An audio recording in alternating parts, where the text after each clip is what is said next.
Oh, shit. All right. All right, I missed it by a little bit, but just by a little bit. Just by a little bit. Oh my god, my hair's crazy right now. All right, let me grab some water. This is out of... Everything's out of whack right now. The posters are out of whack. You guys need the link to the posters. I need water. My contacts haven't settled, so I can't really see everything at the moment. Everything's just kind of blurry right now. I do see that I'm 2 minutes late. Don't worry, I do see that I'm 2 minutes late. We will be adding to the points. We'll be adding to the points. All right. Yep, 2 points. All right, give me a second, y'all.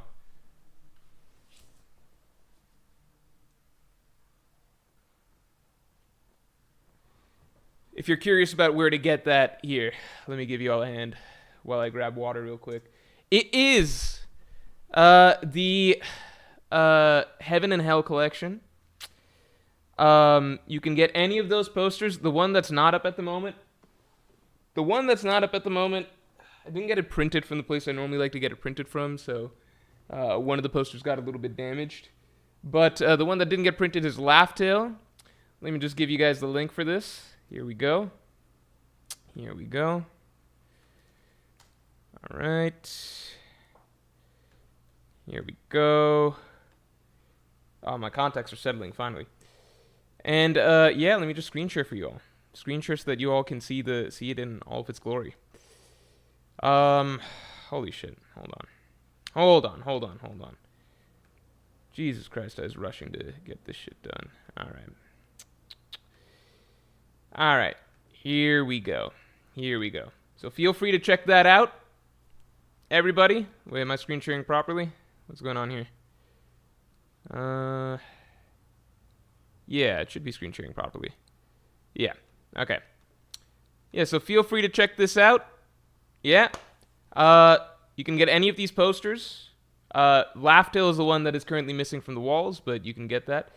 And all the posters, you can get them all together for 50% off if you so choose. Feel free to peruse as you will. So give me a second.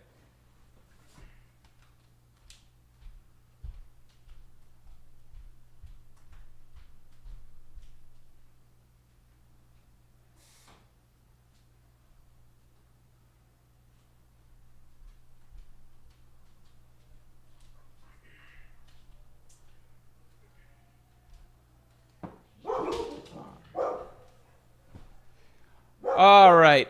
Hope you guys are enjoying the artwork. Let's get into our actual stream. First things first, let me do the point penalties. Let me also, so I can fix my hair a tiny bit. What's going on with the camera right now? Everything is off. Oh my god. Man, my hair's in such crazy knots right now. Alright. Fuck. This is just unmanageable at the moment. What the fuck do I do with this? Alright. Maybe I just do a little bit of this. I don't think I like this look either. I don't know what's going on here. This is just not... This is not manageable. This is just... What do I do with this? Is the cut coming? I think it might just be time.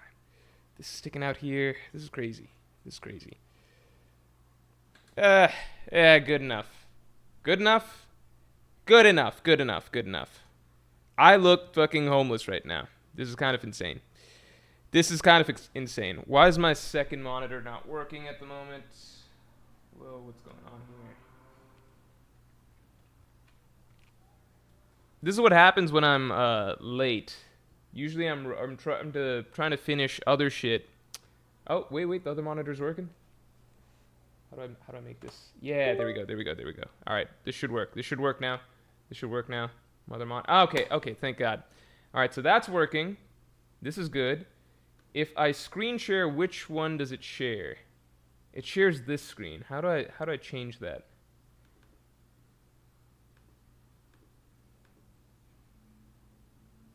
This one? Okay, so we want this. That's good. We want that. The hair has gotten too ridiculous. This is absurd. This is absurd. It doesn't look the worst right now, in my opinion. Who am I kidding? It doesn't look good. All right. There should be a little bit more here. Yeah. Okay.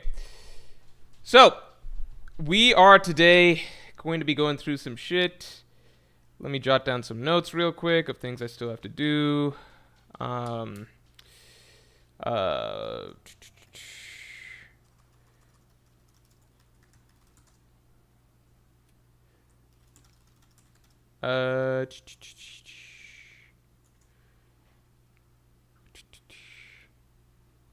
right.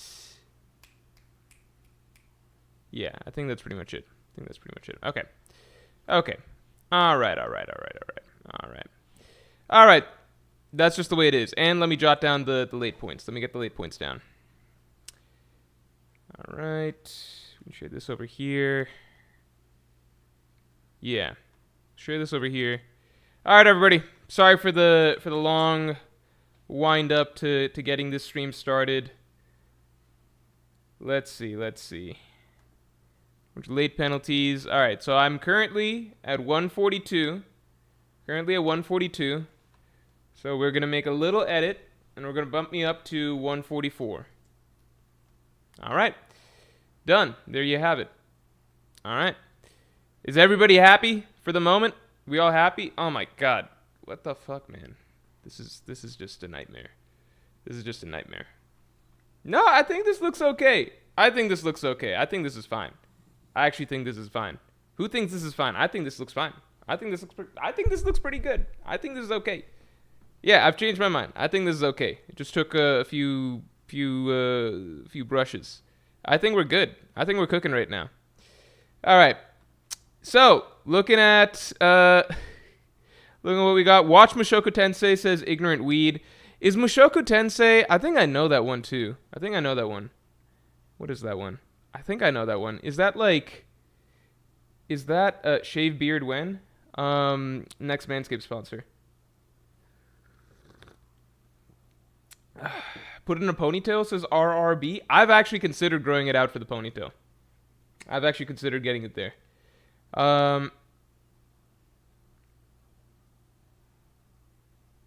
Ender Anami says, what's with the generic ass background? The computer cycles backgrounds. It's automatic Windows screensavers. I'm not somebody that picks computer backgrounds or anything like that. I don't have computer backgrounds. I don't have my phone's lock screen. It's just whatever the default lock screen is. I don't change my phone's ringtone from the default ringtone. None of those things really matter to me. So if I wasn't in the business of promoting our posters, this wall would be blank as well. It's just the way it would be. Mushoku Tensei, what's it about? PDF anime? I've heard it had good animation. Is this the one? It's Jobless Reincarnation. I think I've heard of this or seen this. Characters. Yeah, Rudius is the main character. I think I've heard of this. Is the animation good? Does it have good action? If it has good action, I will actually give it a shot. I've realized that I'm at the stage of anime where I mostly just want to watch for action. NPC Morj? No, I just think that those things... I don't know, I just don't care about that. I think some people take delight in, organizing their external world in a way that's, represents their internal world. Does that make sense? Right? I am not one of those people. I'm not one of those people. I think, you know what? The only reasons that I ever organize or decorate, I don't want my place to look shitty for other people. So the current place has been decorated more since my partner, she moved in.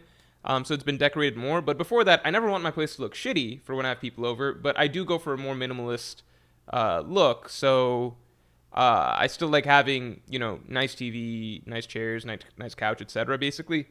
But I'm not one to do personal touches. I don't ever add personal touches or anything like that to things because I just don't care about that as much. So like for things that are like just for me, so for example, a computer background or phone lock screen or my phone ringtone, for things that are just for me, I never really care. It doesn't really matter. So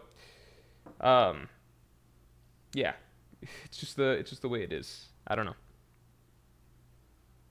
Anyway. Where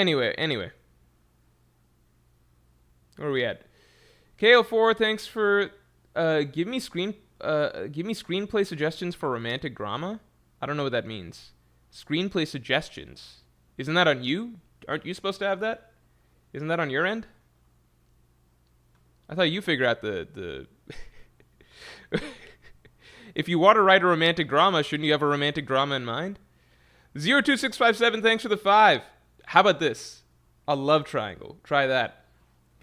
See, give that a whirl. See if that works. What does PDF mean? It's not what PDF means. You're saying like a slideshow manga, right? Or anime. 02657, thanks for the 5. When will premium bundle buyers get to join you on stream? And are you ready to be grilled on Crocomom? You can you get stream signups. So premium bundle buyers, you get stream signups. So anybody who gets the premium bundle, you get emailed a Calendly where you can select times to join. So if you get it, then yeah, please come on board and debate about Crocomom.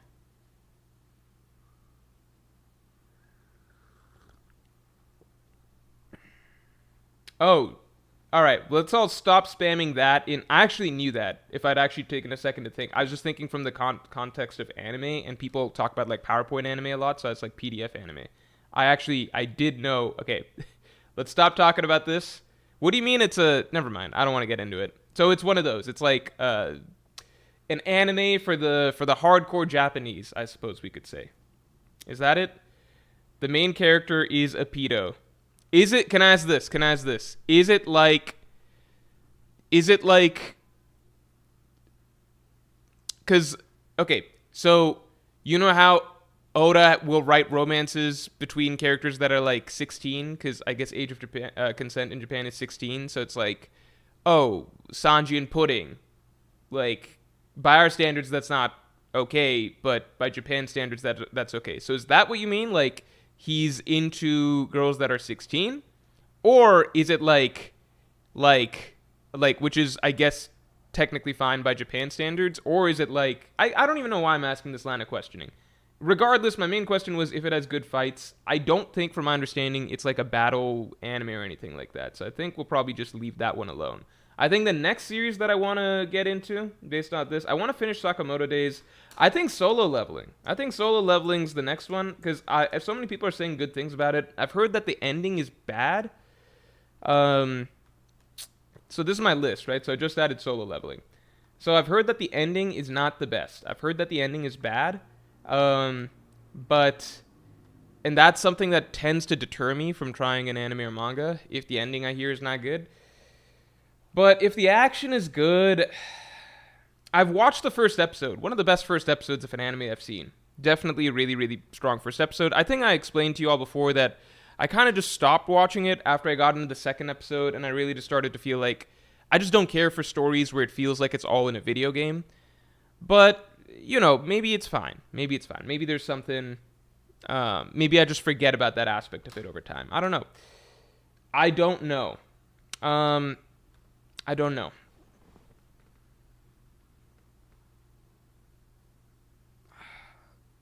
I don't know what I want to do here with the hair. All right. Okay. I would give you guys a poll to see if I should pursue the ponytail route, but I feel like a lot of you guys would vote maliciously. Like, you don't actually think that I could pull off the ponytail. You would just vote for it to see me in a ponytail. And I think that'd be not right. 02657, thanks for the 2. Also, Wanna video. This is for the fans. There is... Never mind. I'm not going to say nothing about the Wanna video. I'm tired of making promises. But all of next week is devoted towards trying to finish the finishing touches on the draft for that. Not all of next week, but the first few days. That's all I got to say. Tom, thanks for the 2. Please watch Kaiji next. Trust me, Morj, it's top tier. People have recommended Kaiji quite a bit. I might try Kaiji. I thought I've been told to read Kaiji, actually. I feel like I've been told to read Kaiji. Also, let's get the stream likes up to 50 real quick. And let me pull up the topic. So, why are we going through the Strahd's greatest fears? The answer is simple. Wait, I should change this title. The fuck? What's the title? The title of this is Strahd's greatest fears.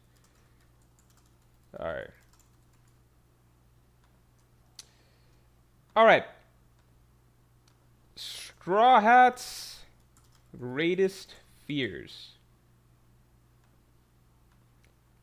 So why are we doing this topic? Simply because it appears that we are currently up against a fear fruit user. Right? I think we're up against a fear fruit user. I think that's pretty simple. Right?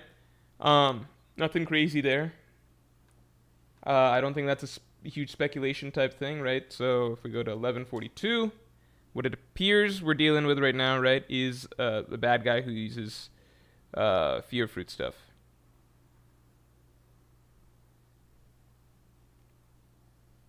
Bubble Bass says ponytail should be a punishment. If it's a punishment, I would put it low on the list of punishments because I rate the punishments by how much I don't want to do them. For me, I'm down to test the ponytail. It would almost be an excuse for me to test the ponytail. Because here's the thing. I used to think people who did ponytails and man buns were stupid. And it was really lame and weird. But then my hair started getting pretty long and unmanageable. And now I'm just like, either I cut it or maybe I roll with the ponytail situation till it grows out even further. So now I'm just like, now I've opened my mind up to the ponytail possibility. Tom says the anime adaptation is really good, but doesn't cover all of the manga. I mean, I'm sure it's still got to catch up, right? Still got to catch up.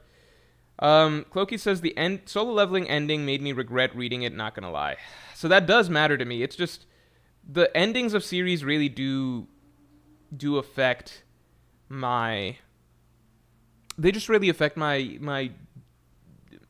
choice to invest in it in the first place. It just feels like I'm throwing away a lot of investment. Because, like, when I get into a series, I tend to really get into it. So, like, when I'm really enjoying something, I'm literally just, like...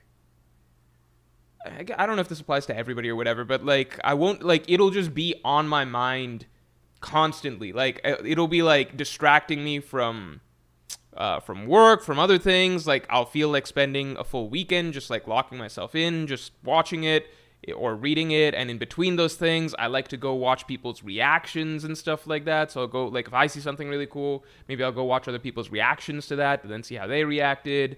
I'll go on Reddits for the subreddit and everything and look things up. I'll look up so much stuff. Like, I just get drawn in quite a bit into series that I enjoy. I just love them a lot. So it just feels like if I get to the end of something and then it's just like suddenly like all of that's blown out, it feels like in a miniature way, it feels like I just invested a bunch of time into a relationship and then it just disappeared. In a miniature way, that's what it feels like. If One Piece has a bad ending, God knows how I would feel. I would feel so fucking empty if that happened, but I don't think that's gonna happen. I think it's just hard to explain. I get really heavily invested in things that I enjoy. It's the way it is. I'll go back, rewatch, reread, all of that. It would just feel like so much time and investment and excitement for the future. It just all amounted to nothing. 02657, thanks for the 5. Has anyone brought up that Elbaf used to be spelled as Elbaf, fable, and that we're being exposed to folklore and fable-like concepts? So the thing is, I don't know if it was ever... I don't understand exactly the English to Japanese translations of certain things, or why it happens that, like, for a long time we're under the impression that the spelling is a certain way, and then all of a sudden Oda reveals that no, it's actually spelled this way. That happens frequently throughout One Piece. I don't know what's happening in the Japanese to English translation process. That's such a recurring thing, right? For so long we understood it as Elbaf, then we got the official text that it's Elbaph, right? To me, how to explain this? To me, that suggests that, like, Oda never really was trying to spell it as Elbaf. I just assumed that that was just never supposed to be the canonical spelling, is my understanding. So the idea that it's Fable backwards is just something that readers ended up coming up with because that's what we thought the spelling was, when in actuality that was never the spelling. That's my understanding. But I might be wrong, because I don't know how the English or Japanese translation works. Ignorant Weed, thanks for the 20. Rudius is a disgusting person with a new chance in life. Some moments are so gross it made me want to quit, but Mushoko writing is so insane when you stick with it, and there is one of the most wholesome stories hidden inside. So is the main character supposed to be like a shitty character, or is it just like to me there's different is the main character supposed to be a shitty character, or is it just like there's some things that Japan doesn't realize are really shitty because they're weird and perverted, and they're played for laughs, or just like, oh, it's just, it is just what it is, or whatever. Do you know what I mean? Like, there were a couple, like, Heavenly Delusion is a good example.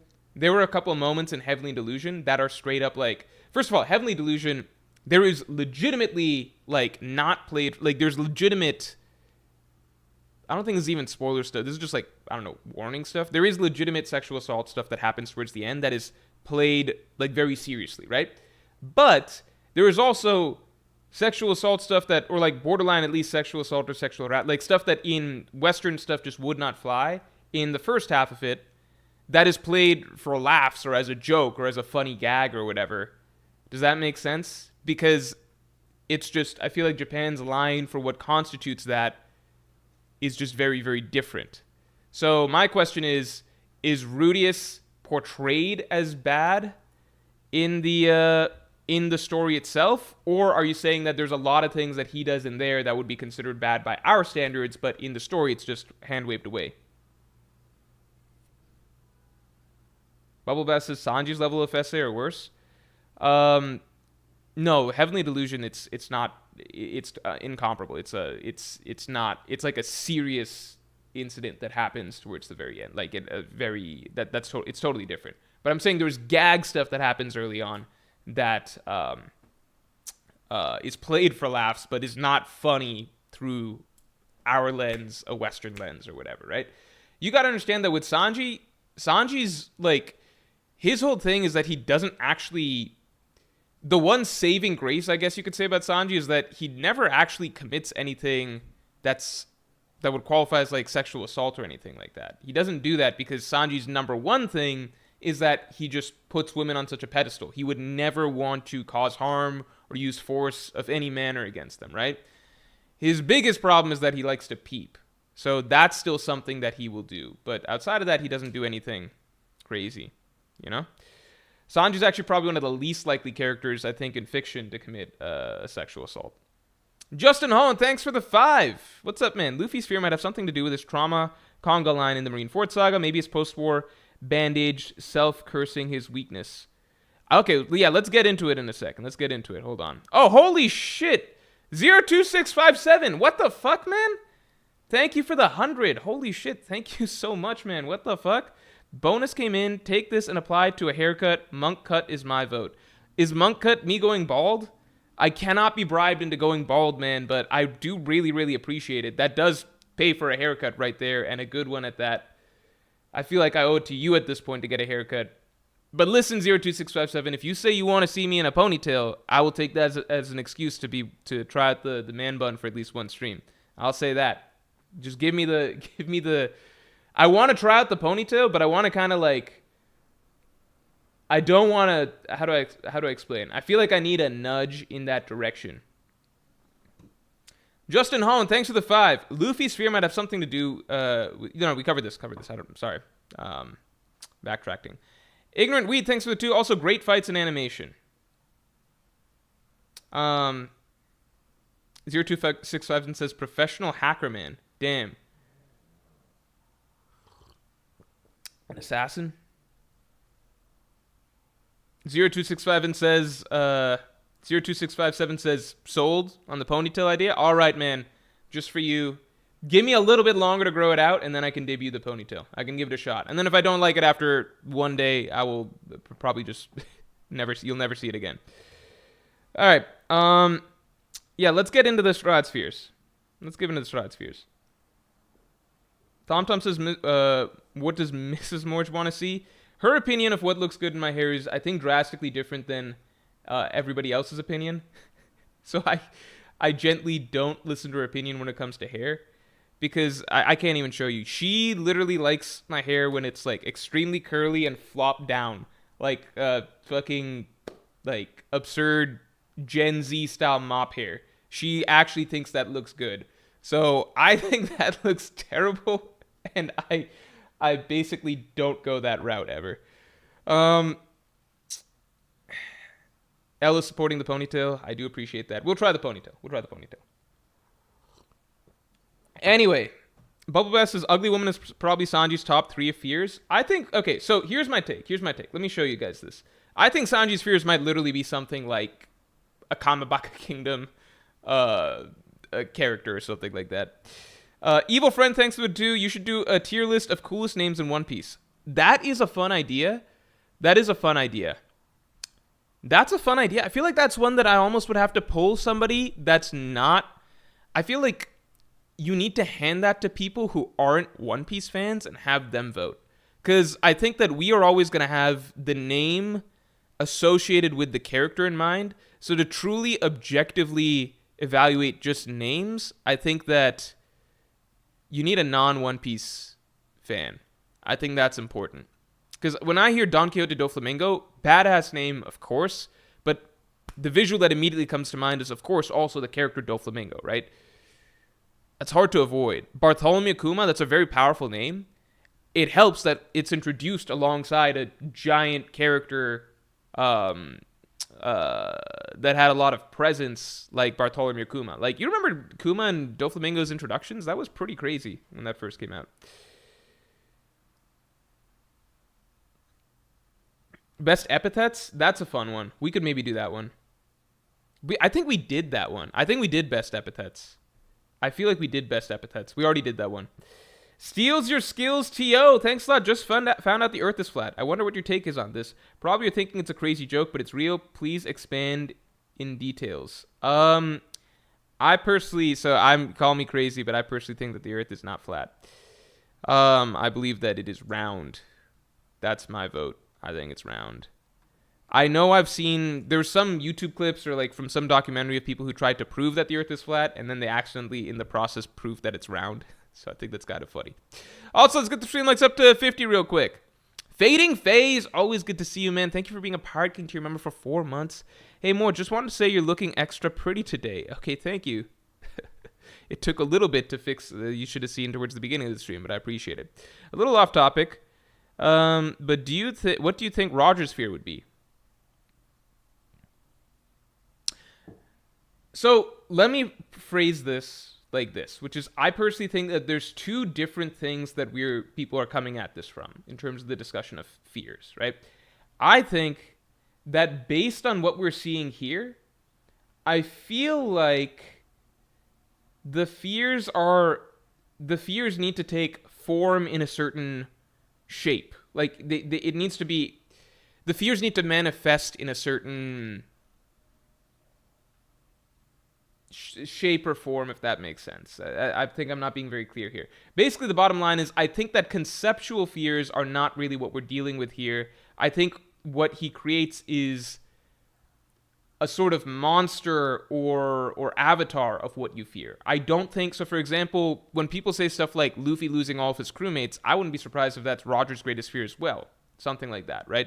Because we've heard that one of Roger's biggest triggers, Garp explained, was when Roger's crew was threatened, Roger would turn into an absolute demon, right? That was when you would see the strongest, most driven version of Roger come out. So I think that would probably be Roger's greatest fear, similar to Luffy losing his crewmates. However, based on what we're seeing of this ability so far, it's a lot of different monsters and everything like that. I feel like he doesn't bring broad concepts to life. So, for example, I feel like Luffy wouldn't just see... It's not like he's bringing visions to life. I think everything that manifests as a fear has to take a sort of creature form, right? So if Luffy's fear hypothetically is losing his crewmates, I feel like that would actually take the shape of like maybe someone like Akainu or something like that. Like I think it would have to take the shape of someone. I think it would have to. I think that fear would have to be distilled into a form, a form that a creature or a being could represent. I don't think that Luffy would just see visions of his dead crew. Does that make sense? I think that essentially what this, you know what it is? I feel like this is like this gives shape to the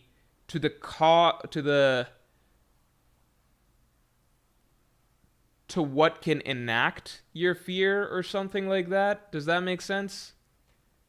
Like if somebody fears, no, I mean that's not the way that the children are talking about. The children are referencing specific fears. I'm just kind of going by what we see so far.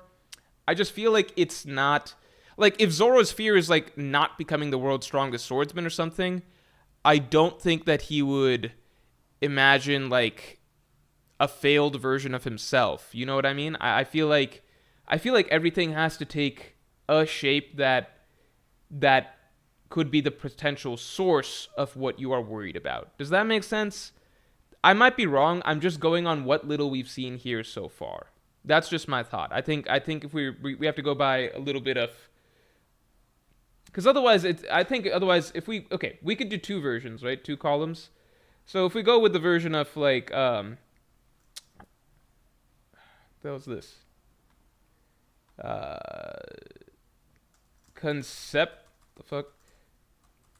Conceptual fears, right? Then I think it's just like conceptual fears are basically what? Luffy equals losing crew. Zoro equals not becoming world's strongest swordsman. I don't know if he fears that. I don't know. I don't know if he fears that. Losing Luffy or something? I don't know. Losing crew / Luffy? I don't know. We'll do this more in depth, but I'm just jotting down what I'm saying as an example, right? Nami, I feel like a lot of them, their greatest fear would be something related to losing the crew, if I'm being honest. So I feel like with Nami, it might be like Arlong, right? PTSD for Arlong. Like with Chopper, would it be like not curing all diseases? I guess what I'm trying to say is like, can we boil it down? So let me try and do this. Rules. Not conceptual fears like Luffy fears losing his crew, but rather give can be an avatar for one's fear. Example, Akainu.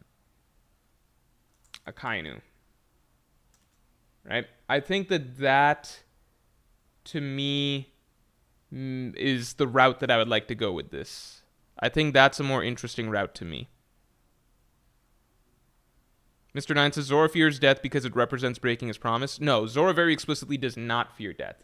Like he very openly welcomes it. Like he's very clear with that throughout the story. Because he's okay with basically, if I couldn't make it, I couldn't make it. Zoro never feared. Like, it's the same as Luffy. Luffy does not fear death, right? Like, they're very at peace with the idea of not, of not actually achieving what they, of never achieving what they want to achieve. That's actually the entire point. Like, that cannot be understated. Wait, let me pull up the colored version. That's the entire point. That's what,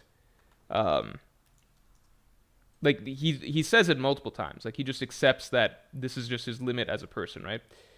Like this is the whole point. That's what hammers in the strength of his conviction, right? So you get stabbed. Do you wish for me to pierce your heart? I'd lose something important, blah blah blah blah blah. Yes, such as defeat. I'd much rather die. Even if it means your death, I'd much rather die. Like, Zoro has been okay with it from the very beginning. Like, he even has this same line of, same bit of dialogue with Sanji even before the fight, which is like, Sanji's like, well, why would you, like, you might just die following your dream. And Zoro's just like, yeah, but I'm okay with that because I'm following my dream. This is established multiple times throughout this fight. Like, you could go to, like, plenty of chapters. Like, it's reiterated by him, like, many times throughout the story, honestly. Like, there's no point in the story where it's suggested that he fears death. Like, if I die here, then that's just my limit as a man. Like, they're okay with, like, every actually strong warrior. It's the same as Loki. Like, Loki's dream is to, what do you call? Loki's dream is to become the sun god and destroy the world. But he also tells the God's Knights that, like, oh, if this kills me, like, I don't give a shit. Like, a warrior's not gonna, like, complain about how they died. They don't, like, that's the whole point. Like, Luffy really wants to become Pirate King, but that doesn't mean he's gonna, like, actually fear death when it comes down to it, right? Even if it means that he can't achieve his dream, right? I'm the man who will become the Pirate King, so that's his dream. And, like, yeah, if Luffy dies right here, he's not going to fulfill his promise to Shanks. He's never going to see his dream through, whatever. But he doesn't fear it. That's very, very important to both Luffy and Zoro's characters. It's kind of the whole. That needs to be kind of really, like, very, very clear, because it's kind of the whole point of their characters. Their strength of will and their ability to achieve their dream is innately tied to the fact that they are willing to die in pursuit of their dream, and they do not fear that. They just they are so driven to achieve their dream that death is not a deterrent for them. They're okay with the concept of, like, dying in the process, because that is the kind of will and mentality that you need to have in order to achieve said dream. So that's kind of a very important theme of the story that is reiterated multiple times through different characters. Luffy and Zoro, like, they stamp that in over the course of East Blue and Baratie. It's very, very intrinsically tied to those two characters and what they represent in the story. So continuing on from there, if we start getting into it, right? Let me do a new text box. Hold on, let me catch up on supers in a second.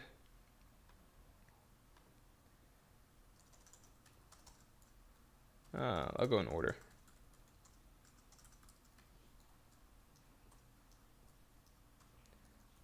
Usopp Sanji.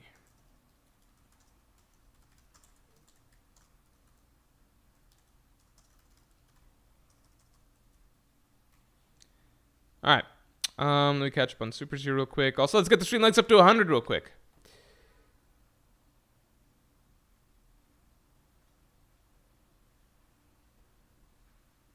The Black Blur, thanks to the 5. So Sanji's fear is a fusion between Judge and Queen, possibly the 40/50-year-old bad future versions of himself that Oda drew.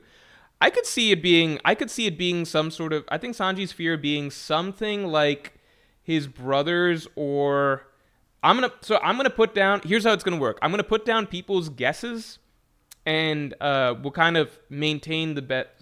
Could I have space for spaces in between the shit? The strongest guess is what we'll keep up, basically. Yeah. So Sanji, I think Judge/Vin Smokes. I don't think Queen is one of Sanji's fears. I don't think Sanji showed, like, actual fear of Queen. I don't think he could have won that fight if he felt that. Judge/Brothers. I think emphasis on brothers, because, like, even if you go back to Whole Cake, I think I distinctly remember Sanji kind of shaking when his brothers were around the first time, when his brothers arrived. I might be wrong. We can look that up in a second. Stormfox, thanks for the 2. Sanji and Chopper get gag fears like the mom. Chopper getting a gag fear. Could Chopper get a gag fear? I would also put for Sanji in that case. We'll vote on what makes the most sense. Kamabaka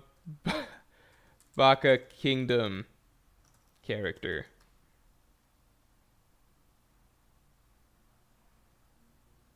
Chopper's big... Zepsons, thanks for the 5. Chopper's biggest fear is character development after Drum Island. I think that's fair. L, thanks for being a Yonko tier member for 25 months, man. Could Zoro's fear be the loss of a close friend? He's protective sometimes, and so what if he sees Kuina as a walking corpse? I like the idea of Kuina as a walking corpse. I think that's like... That's a concept, right? Or, I mean, that's... How do I say this? Well, I suppose this is falling into the idea of, like, does that then mean that Luffy seeing his crew as zombies is a fear? I don't know. let's put down Ghost of Quina and see where this goes. Ghost slash corpse of Quina, the one person Zoro could never defeat. We'll go back through. Let's put the ideas down, and then we'll go back through and kind of comb through and what makes sense as the rules. Black Lightning, thanks for the 10.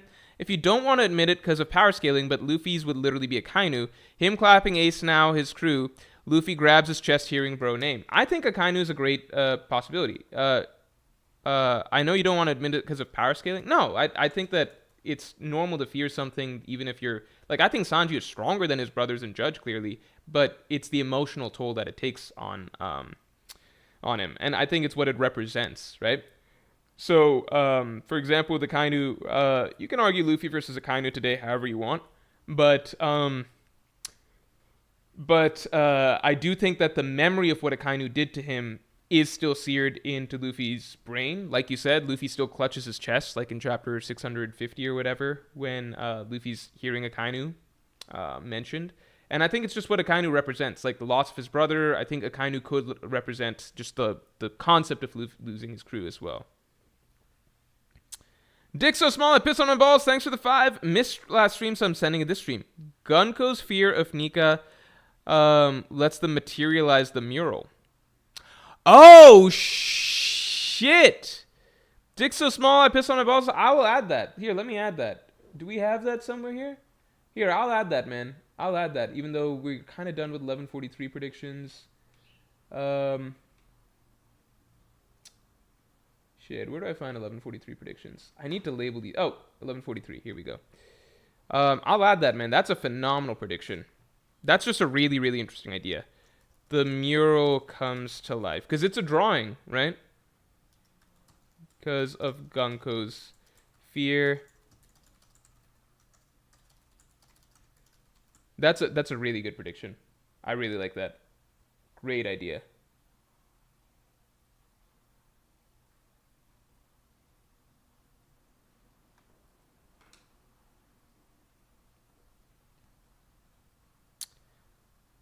Akash Panda, what's up, man? Thanks for the 2. Zoro's fear will be stairs since they killed Quina. I'm not gonna put it down, even because it'd be really funny if that was the case, but I don't think Zoro's ever showed fear of stairs. Tom, thanks for the 2. What about Wado Ichimonji breaking for Zoro? A broken Wado Ichimonji? I could put that down. Broken Wado Ichimonji. That's an interesting concept. Anime Dimension, thanks to the 2. Kokorobasan from Water 7 in mermaid form. I don't think that qualifies as anyone's biggest fear, but that's an interesting idea. Akash Panda, thanks for the 5. On a serious note, what if Zoro's fear is adult Quina herself? He was never able to beat her as a kid. Would be a good chance to get closure this arc. I like that. We already kind of have Ghost / Corpse of Quina. How about we do Prime adult Quina? I think that could be a really good idea. Like Zoro just fighting what he imagines her full strength to become. I think that's actually a really, really good, cool idea. I love that idea. That's really good. I really like that. Tom, thanks for the 2. Jimbei's fear are those plastic soda can rings. Trevor Boyer, thanks for the 5. Is it safe to say Scopper D. Gabon? Because after Ripley, you know he's got the D. Waka waka. I don't think Scopper's a D, but he has it in spirit. Maybe he's a D, but to me, at a certain point, it just doesn't even... Because we don't know what the D means. So for me, at a certain point, it's just like a character having the D or not. It's just like we're at a point in the story where I need to know how significant... Like, what does the will of D mean before I give a shit anymore about, like, characters having that. All right, continuing on. Nami, I could genuinely see her fear still being Arlong. I think that there's a lot of PTSD associated with that. I think that she would see Arlong. I think that there's just so much personal stuff there. Arlong was basically her abuser, the murderer of her mom and her abuser for like 10 years, right? Usopp we'll get to shortly. Chopper. I don't think Chopper fears Wapol. I don't think that was ever a thing. I feel like it just becomes a bit too much of a cop-out to say, like, imagining dead crew or dead Luffy. Like, I imagine one of Chopper's biggest fears is Luffy dying of sickness, right? I just feel like that's not a fun answer for a lot of these. So let's try and avoid that. I think Ghost / Corpse Aquina is maybe cheating. But we can. I think Prime Adult Quina plays more to the rules of this. Chopper. I'll add. This may be breaking rules. What is Chopper's fear? The Black Blur said, thanks for the 2. Luke DiFernando, I'll get you in a set. I'll get you first. Luke DiFernando, thanks for the 2. Why didn't Loki take his eye bandages off? Maybe he's got some like crazy observation hockey or something like that. It'll just overload him. I don't know. Maybe he's legitimately a little injured, so he doesn't want to take them off. Maybe it's just that he knows it's a cool character design, so he doesn't want to take them off. Maybe he got scarred in some way in the battle or something, and that's a design choice that Oda wants to keep from us. For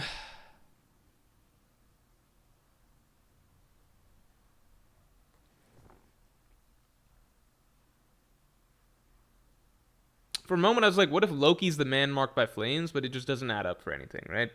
Because it's like, it doesn't add up at all. The man marked by flames is implied to still be out and about. Plus, Loki's not a man. Unless you kind of want to... Nah. Never mind. The Black Blur, thanks for the 2. What would Robin's fear be, the Gorosei or Aokiji? I think the Gorosei. We already saw this from...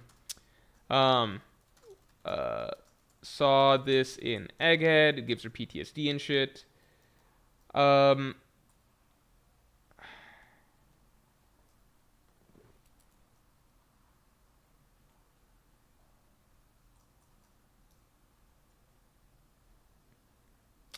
Frankie. I think Pluton.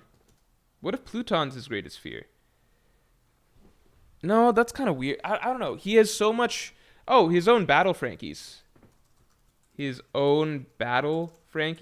if you go back to read Frankie's whole story, backstory, all of that from Water 7 Enies Lobby, like, Frankie, by the end of it, after what his ships did and the damage it caused and the fact that it caused Tom, like his mentor, his father figure, to go to Enies Lobby and basically die, that left Frankie with a lot of trauma as well, and he swore never to build a weapon again.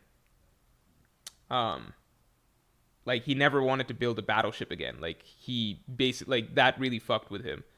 So I could see Frankie's own battle Frankies being the object of his fear. Dick so small I piss on my balls. Thanks for the 5. Sanji Nami being a rack. Oh yeah, they're scared of insects. I fucking forgot about that. Being arachnophobes came back in the Legoland section. Did it come back in the Legoland section? Can someone remind... when did that happen in the Legoland section? I think I'm forgetting that.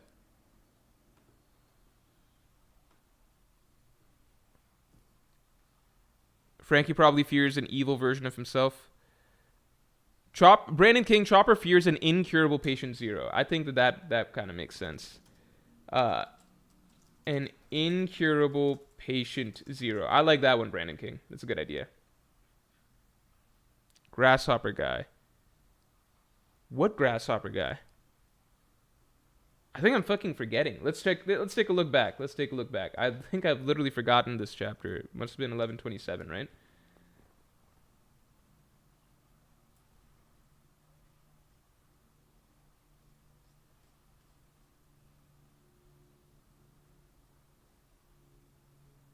Hedgehog, cat. Remember when we were trying to figure out if this shit's important?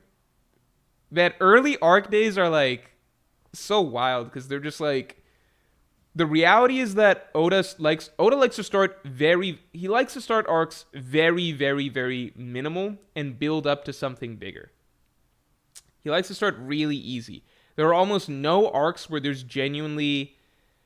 He might start with like a little teaser that's exciting, like Ace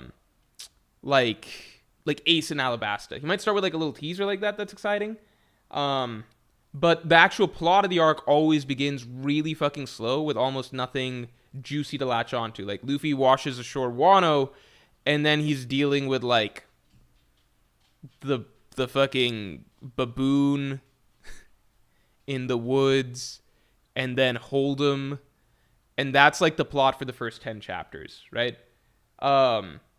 Whole Cake Island, they're getting to Cacao Island, and then they're sailing through Totoland and dealing with these ants and shit, and then they fucking go to the Seducing Woods, and then they're running around the Seducing Woods, like, trying to figure out, wait, what's all this stuff? The homies keep tricking us and everything. Like, it's some time before the first incident happens, which is Cracker arrives, right? There's a good stretch of the arc. It's just the way it is for pretty much every like, it doesn't matter. Like, Water 7, one of the most exciting One Piece arcs of all time. Like, the early chapters are just, like, them exploring the city. The one interesting incident is, like, Robin says that she's going to leave, but it's a long time before things actually get rolling. Skypiea, same shit. The White Barrettes, who gives a fuck? Random, like, little sea, like, white sea monsters and stuff like that. Like, it's just the way it is. So, early arc days, yeah, there's just never anything really juicy. Egghead was the same. Egghead was a little bit different in that the thing that spiced it up was that Oda would cut away. He would cut away to, like, I think that was the big thing that spiced it up. He cut away to Law versus Blackbeard, so that kept things kind of juicy. But if you extract that, the actual Straw Hats adventures, there's jack shit happening until, like, Lucci shows up, basically. And even that's, like, a pretty light fight. But anyway, it's just funny because, like, that's just Oda's standard for how he does arcs. I can't really think of an arc that really kicks off. I can't think of any long arc that kicks off really exciting. I'd say Ace in Alabasta is the only time. But this one, it was just the same thing because it's like we're in the most minor of minor storylines possible. They're literally in a fake Legoland where the final boss is like a giant that they could have stomped pre-time skip, right? But because we have so little to go off of, we're like, oh shit, what's the deal with this cat though? This cat might be interesting. Are we seeing hallucinations here? I straight up put out that video saying that I don't think we're in Elbaf because I was just like trying to be like, what's the most interesting thing that could be taking place here, right? It's there were so many theories about this fucking cat. There's so many theories about like the different gods and stuff like that. Anyway, where's the grasshopper guy? What are you guys talking about with the grasshopper guy?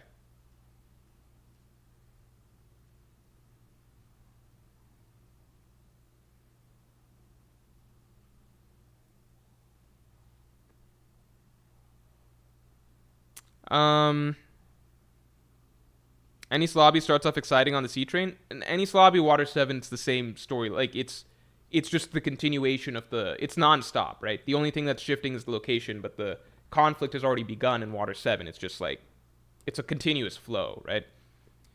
Like, Enies Lobby's no more a different arc than Water 7 than Onigashima. Like, Onigashima's the same fucking arc as Wano. You know what I mean? Like, just because Part 1 takes place here, and then Part 2, they have to sail a little bit to get to the thing, that doesn't make it a totally different arc. You know what I'm saying? It's pretty much exactly the same. Grasshopper on a motorcycle? Let's see.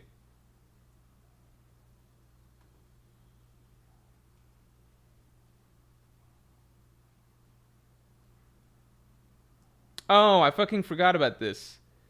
I see. Okay, so let me put that shit down.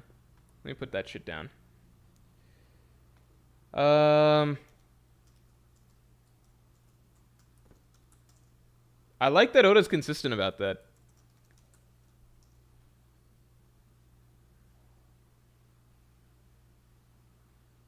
Justin Holland, thanks for being a Pirate King tier member for so long, man. Post-war... Okay, Luffy. 1. Post-war bandaged self with powers of those he couldn't beat during Marineford Saga and cursing him for his weakness and insecurities. 2. Zombie Ace. 3. Big Mom. P.S. Don't forget my 10 minutes. Don't worry, man. I got you. I know you're about to start shortly. So we'll get you in there. I don't know about Big Mom. I don't think Big Mom's a fear for Luffy. Okay, I could see Luffy, I could put amalgamation of characters he couldn't beat during Sabaody / Marineford. Although the thing is that, like, he doesn't seem to have that fear anymore when he sees Kuma and Kizaru. I think Akainu's the one that he still feels something about, you know? Um,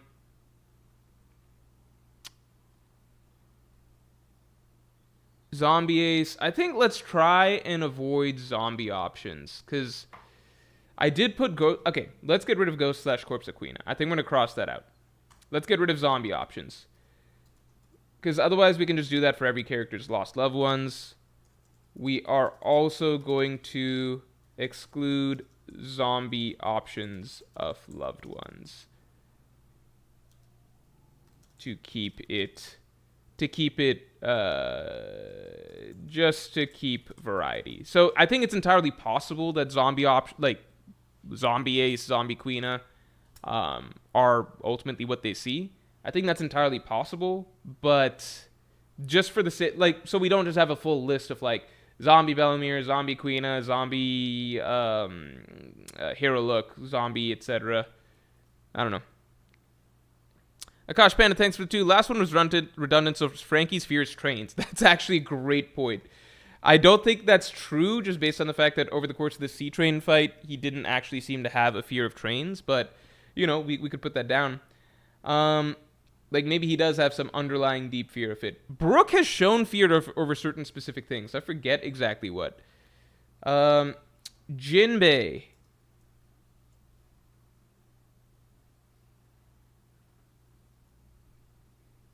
I wonder if Jinbei fears celestial dragons due to slavery.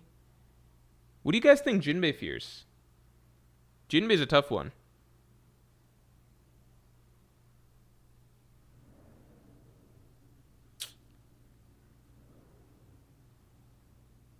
Oh, I missed my redundant super. No, I got you. Wait, what? Oh, no, a very dangerous battle, Frankie. Pluton for Frankie, says Akash Panda. Oh, yeah, I see what you're saying. My bad. A very dangerous battle, Frankie. Pluton for Frankie. Yeah, his own battle, Frankie's. Possibly a Pluton version of it. Luffy sees a monster cage. Els says Luffy sees a giant cage. No freedom. I think that's an interesting idea.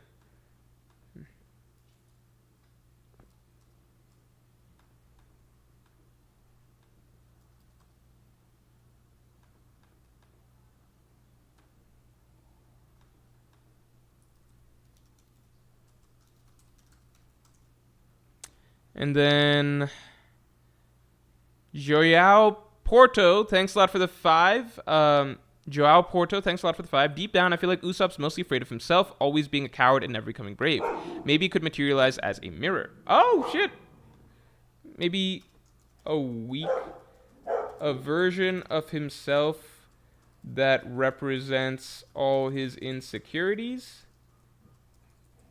A mirror. I personally think, here's my little pet theory as to what's going to happen with Usopp. I think it's going to be similar to the Perona situation. I think people may have mentioned this or not mentioned this or whatever, but I think it's going to be similar to the Perona situation, and we're going to let Justin Holland in a second. Similar to the Perona situation, that, like, Perona's ability works on everybody because, you know, it makes you experience your negative feelings. Usopp's negative all the time. I feel like with Usopp, it'll be like, bring your fears to life or something is the opponent that he's up against. And I think nothing will happen because Usopp, all of his fears are already alive. Like, all of his fears have already been brought to life. There's nothing in his imagination that doesn't already exist in the real world. I think that that's a possibility. So I think it might be similar in that sense. All right, I'm going to let Justin Holland in, and we're going to have Justin Holland as a guest for the next 10 minutes.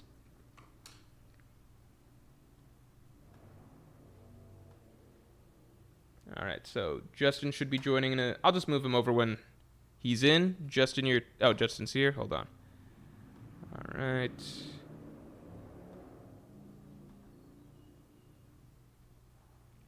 Let me make sure the audio is okay. Hello. Hello? Hey, Justin, what's going on, man? How are you? I'm good. Yeah. How you feeling about the recent LBAF chapters? What are you most excited about right now? Honestly, try to keep all in mind, but I get feeling that we're going. I mean, honestly, I probably be ready for it. Well, keep all in mind whatever happens. To be honest, but I mean, you were just talking about see during my super chat, said sort of like a bandage Luffy. I mean, you said like Usopp, you're going on like Usopp, we can version himself versus other securities, but I mean that's kind of the idea I got for Luffy spear. Hmm. His bandage self, his bandage self after the Marineford War admitted that he was weak. What? Hmm. I Like mean a that's version of himself that's too weak. Yeah, we could put that down. We could put that down. Let me get that down. Give me a second. Um, because that is very similar. You're right. Uh, a bandaged version of himself from Marine Ford that was too weak. Yeah, I agree. That's very similar. that's why I Mhm. also say that Vesper out of the power of the dose he couldn't beat because I mean even if he doesn't fear the villain anymore, that is still it's still a representation of his greatest of the period of his greatest failures. Yeah, yeah, yeah. I do agree with that. So I did put that one down. Do you feel like Luffy still fears Akainu right now, or do you think that like it's more so he? Do you think he would feel fear towards Akainu, or do you feel like he would feel fear towards like what Akainu represents, like the loss of his brother and all that? It represent but I don't know, maybe a little of both. Do you think? Do you feel like you've got any ideas for what like? Because right now we're missing Brook and Jinbei, and I'm having trouble thinking of them. Do you have any ideas of what we might be missing for them? Maybe for Brooke, maybe an angry Labu. Oh shit! I think that's actually a really good idea. What the fuck? I could. That's a great idea. An angry Laboon. I think that that actually makes a shit ton of sense. An angry Laboon who's pissed off for him not having showed up for so long. What else you got? What else you got? That was a great idea. I mean, nah. See, I mean, strangely, it's my it like Usopp. It might be one of those. Strangely, if for Usopp, Jimmy might be a little bit similar because let's face it, as long as he left, he probably confronted all those fears. Yeah, yeah. Jinbei, I think, is a tough one because he wasn't scared of Big Mom. I wonder if there's like any sort of. There's no. He was never a slave either, as far as we could tell. I don't know. And Jinbei, it's just like I don't know. Maybe it'd be like some mermaids and or mermaids or fishermen as slaves or something. I don't know. I wonder if there's like a singular source that he might fear. Maybe like a giant fucking scary human. I'm gonna put that down because Jinbei might Yeah, just like he might have some just a really scary human slaver. I'm gonna put that down just because I think that that's a possibility at the very least. I I do like his whole race has been impressed by them for so many years. yeah, yeah. That's a good. That's a, I mean, Do you have any thoughts on Loki by the way, or the Gods Knights right now? the God Knight are interesting. To be honest, when it comes to villain groups, I mean, they're all that's kind of the point. It gotta be interesting. Like, I mean, yeah, I mean, I guess I was thinking about them like totally elite. I mean, the new one that showed up in Finalizing boxers. I mean, that shows like Sommers, yeah. I, I mean he, I mean he, I mean they all see. I mean, you think that some of the Gods Knights be this totally serious, no nonsense type of group, but his introduction shows that heck, even the whole don't judge the book by its cover thing still applies to them too. So, I Yeah. mean, Hmm. it goes to heck, it might be going to Loki. So, yeah, I mean, Loki said he already had the power to destroy Elbaf. So why doesn't he? I mean, he's trying right now. He's trying right now. I Do you mean, have any thoughts on what his fruit might be? that. Because that's, I think, the most exciting thing right now. I did just drop a video breaking down why I think that he might legitimately have, like, the dark Nika fruit, or, like, an alternate version of the Nika fruit. Something But I can't think of more, anything else that he'd have besides that, honestly. I mean, you see that something to do. Warrior fruit might have something to do with either Nika or Ragnarok. Yeah. Yeah. A Ragnarok type fruit. I don't know if there's, like, a singular thing that would represent that necessarily. So I don't know.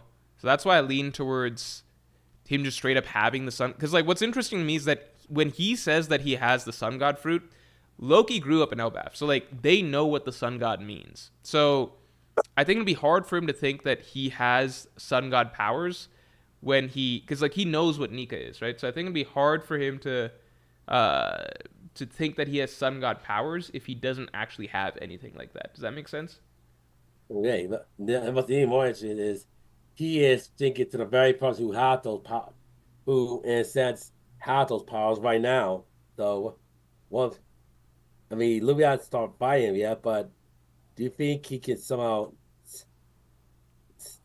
somehow Sense that the Luffy new? has it. I don't think he can sense Luffy has it, but, like, if he can force Luffy into gear fifth, like Scopper Gaban, like when Luffy fought Scopper Gaban, that was Scopper's goal, right? Like, let me try and get Luffy into gear fifth to just see the fruits form. So I wouldn't be surprised if Loki has a reaction when he's. I think it's impossible to just sense that Luffy has the fruit, but I think Loki will have an interesting reaction when he sees Luffy has the fruit. So I'm really hoping.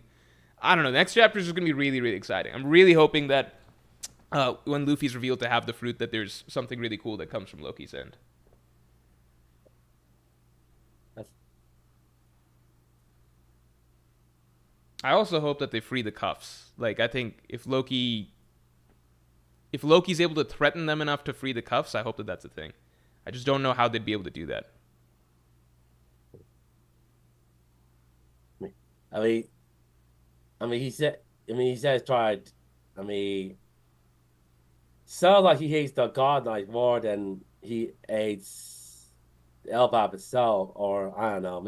Maybe I mean, maybe if it gets to free him, and if there's some sort of scuffle, maybe he somehow could be convinced to do something about help do something.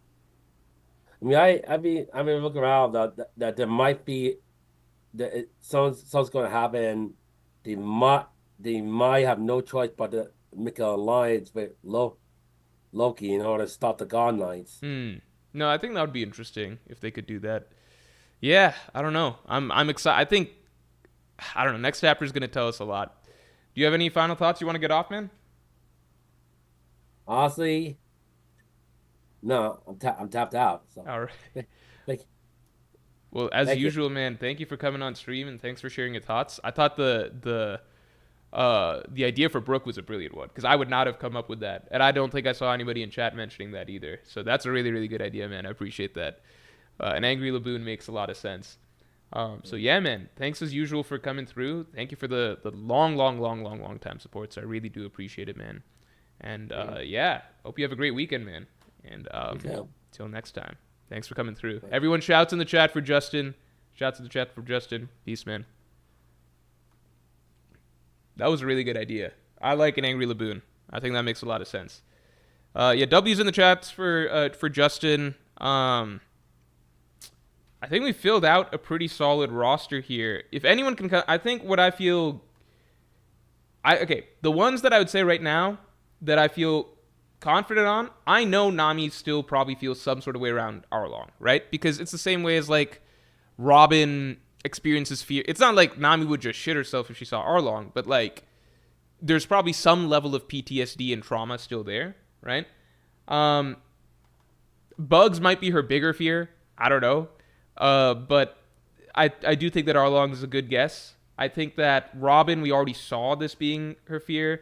I think Sanji and his brothers, I think we literally saw in what is it? What the fuck is it? Sanji and his brothers, we literally saw back in I want to say like whoops. What was it? It would have been around here.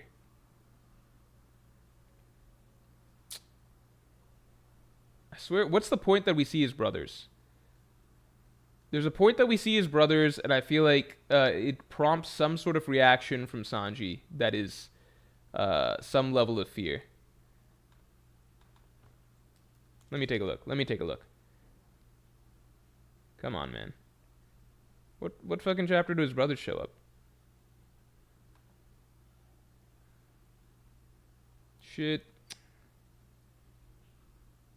I swear there's a chapter. I swear there's a chapter where Sanji shows some level of fear at the thought of his brothers.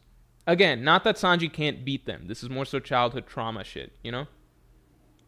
You still experience fear from the times that you were most vulnerable, and that's even if you've improved since then, right? So that's just the way that shit works. Oh yeah, here we go. So Sanji fears shivers.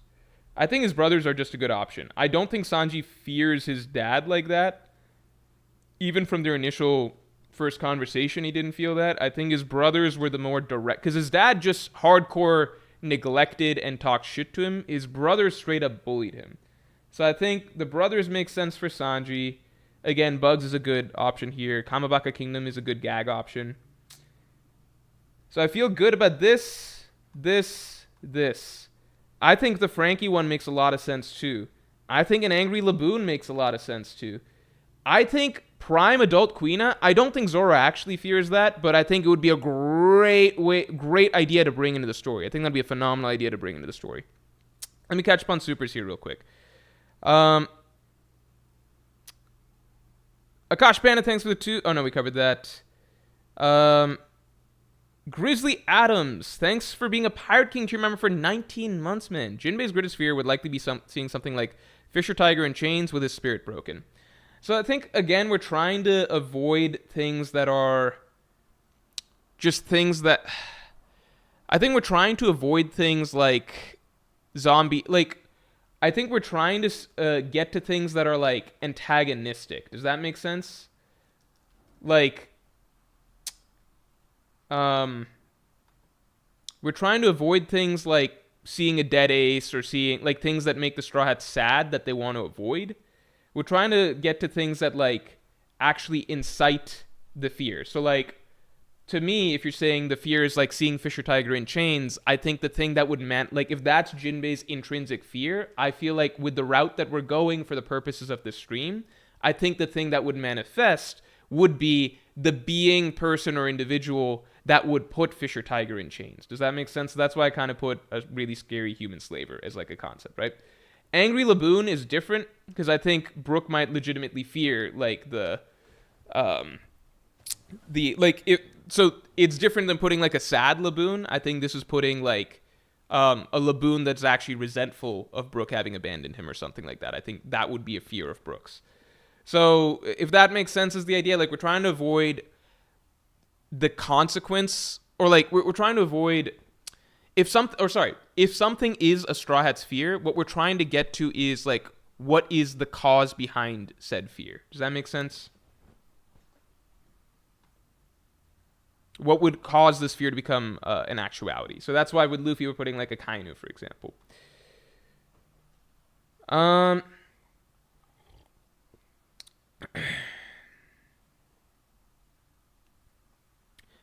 We covered this.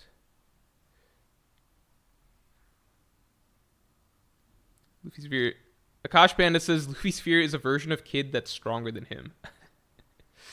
A version of kid that's stronger than him. I don't know about that, man.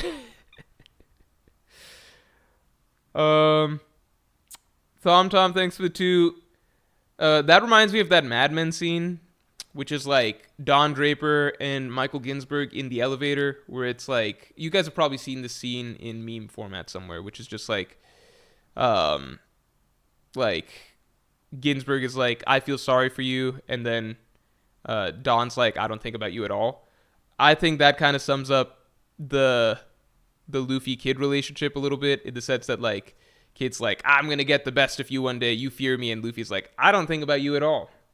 To be fair, though, in context, in that Mad Men scene, Don was actually very insecure and worried about Michael Ginsburg. But the scene as a whole comes across as, like, Don really owning him. So, just pointing that out there. But anyway.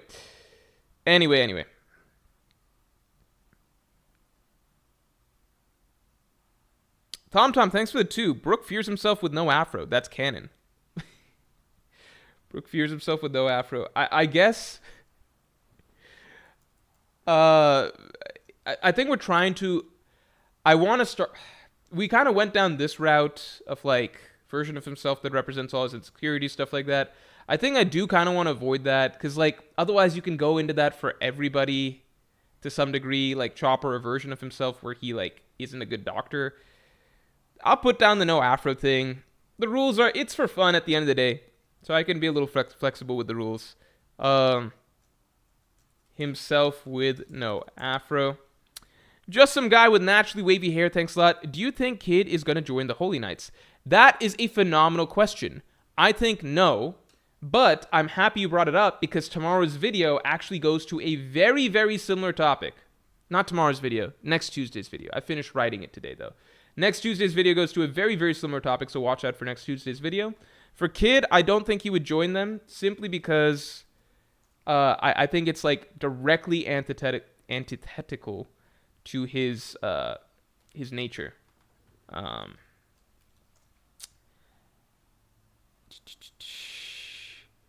If we go back here, Kid was such a fucking cool character pre-time skip. He was such a cool character.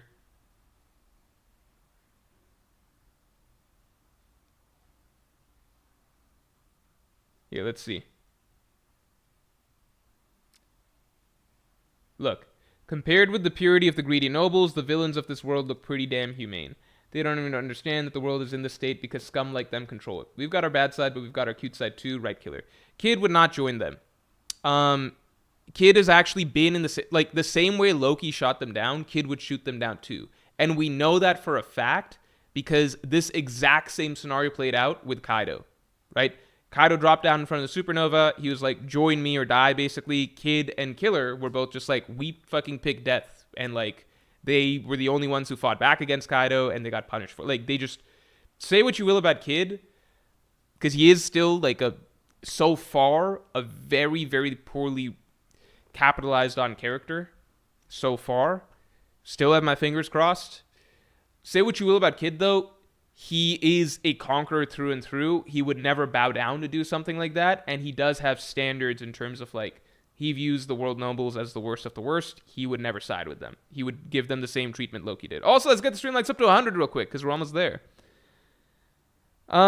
Dick so small, I piss on balls. Thanks for the 5. Sanji fearing his brothers would just feel like regression after he stood tall over them on the table. He should be healed. Also, Brooke fears ghosts. Brooke fears ghosts. I think that was a thing. I remember that. I thought that was funny. I could put that down. I don't think that mean. Does that mean that Sanji doesn't fear them anymore? Like, it's not like he didn't keep shivering when he saw them after this chapter. I think it just establishes that fear is there. So I get what you're saying. He stood tall over them, but I don't think. Does that wipe them off the board as one of the things that he fears? Like, you can fear something and still stand up to it. Usopp does it all the time. You know what I mean? So, I don't know. Like, Robin still felt fear. Like, Robin ended up standing up to Saturn and fighting back against him, but I still feel like that fear would still kick in if she then heard the voice of another Gorosei. So, we can decide this at the end of the stream. I'm going to keep it up, though. I'm going to keep the thing up. I think there's still an argument. Ghosts. Prophet, thanks for the 2. Brooke, entire Stride journey is a hallucination on Thriller Bark. That's an interesting idea, because I would be personally really fucking worried about that. After I'd been on my own for that long, you would really begin to doubt, like, fuck, are these people even real or not? Because Brooke probably imagined a lot of imaginary people over the course of his time there by himself. But I don't really know if we can. I don't know if we can put a hallucination of the Strides not being real as something that would manifest from this fruit. You know what I mean?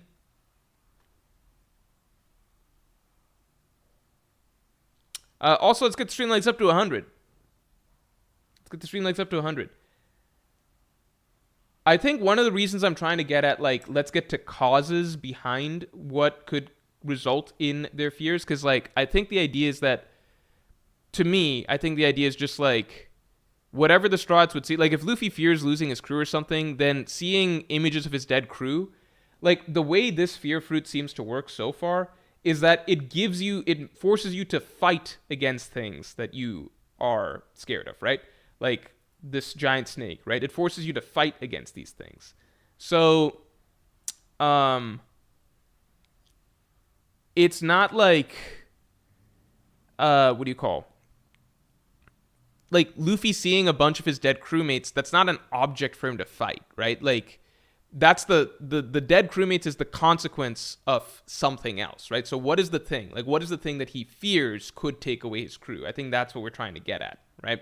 So, for example, when people fear this giant snake, right, and they write that down, what their actual fear that they're worried about is, like, we're trying to get to cause and effect, right? The actual fear that they're worried about is death, right?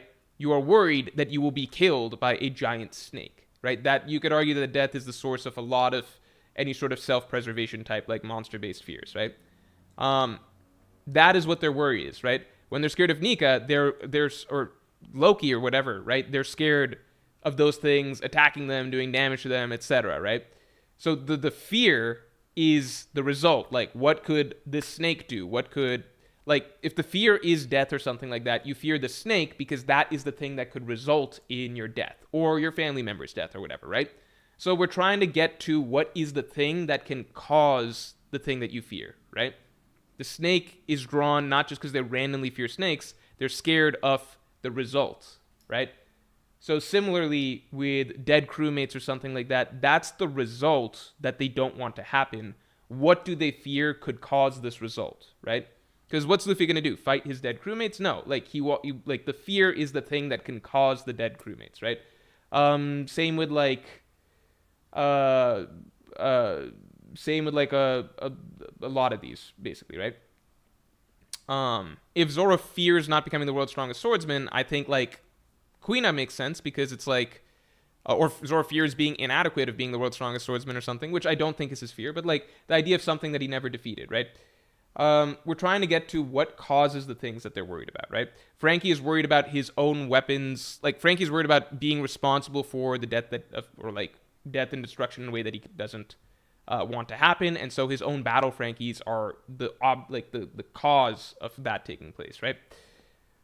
Robin fears, like, you know, she feared what happened in Ohara, all of the people she loves dying or whatever. The Gorosei were the cause of that taking place, therefore we put down the Gorosei as Robin's fear, right?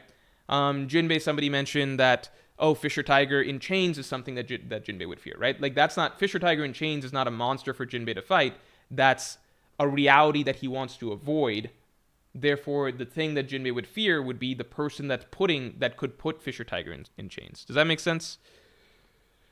Continuing on, Akash Panda is saying, I missed a super. Sorry, 1 second.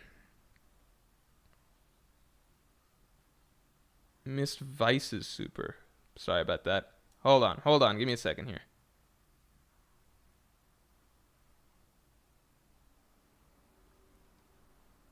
How far back is this? Shit.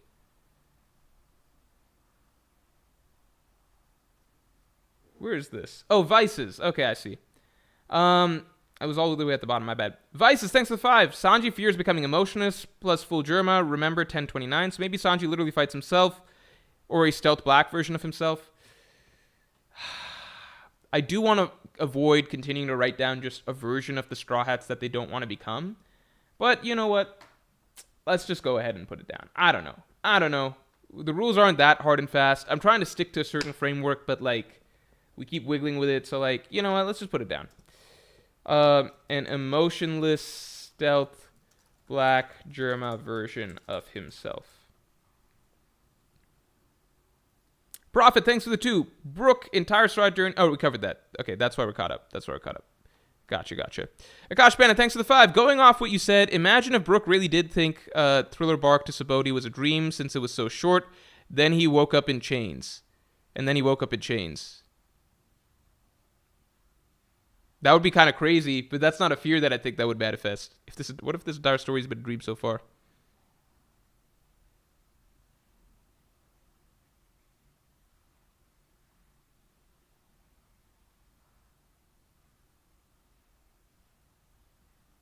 Hutzil says the Strahds confront the dark timeline version of themselves.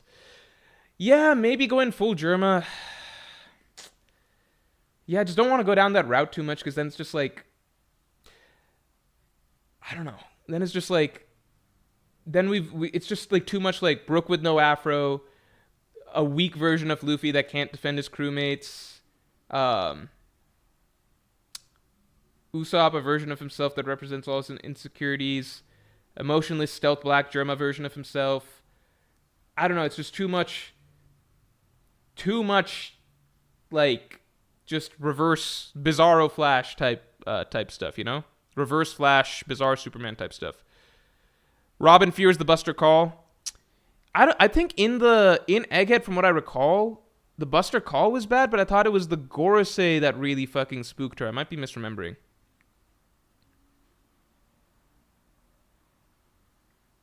Oh, Vice says, lol, yeah, I sent the super basically as you said you didn't like the alternate versions route, my bad. Look, at the end of the day, I think that, like, I'm trying to be picky just for the purposes of, like, trying to get some interesting variety of answers, right? I think at the end of the day, it is 1000% possible, because we don't know how this fruit works at all yet, right? And Oda's ultimately going to do whatever makes for the most interesting story, right? So it is 1000% possible that Sanji sees and has to fight an evil stealth black version of himself. 1000% possible. This is purely just for the sake of like trying to come up with some more entertaining answers for stream. We know so little about how the fruit works. It's totally possible that Luffy sees dead versions of the Straw Hats. Zoro sees dead Queen. Sanji sees or has to fight stealth black version of himself. Brook has to fight himself with no afro. Those are all totally valid possibilities in the story. This fruit, we don't even fucking know who's using the fruit right now. Like, that's how little we know. It seems like it's Sommers. It seems at this point like it's Sommers, but we don't really have any sort of hard evidence there.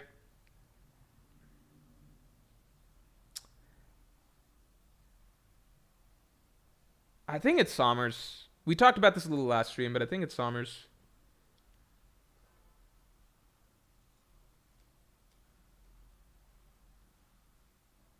To know love is to wound one another. I don't know.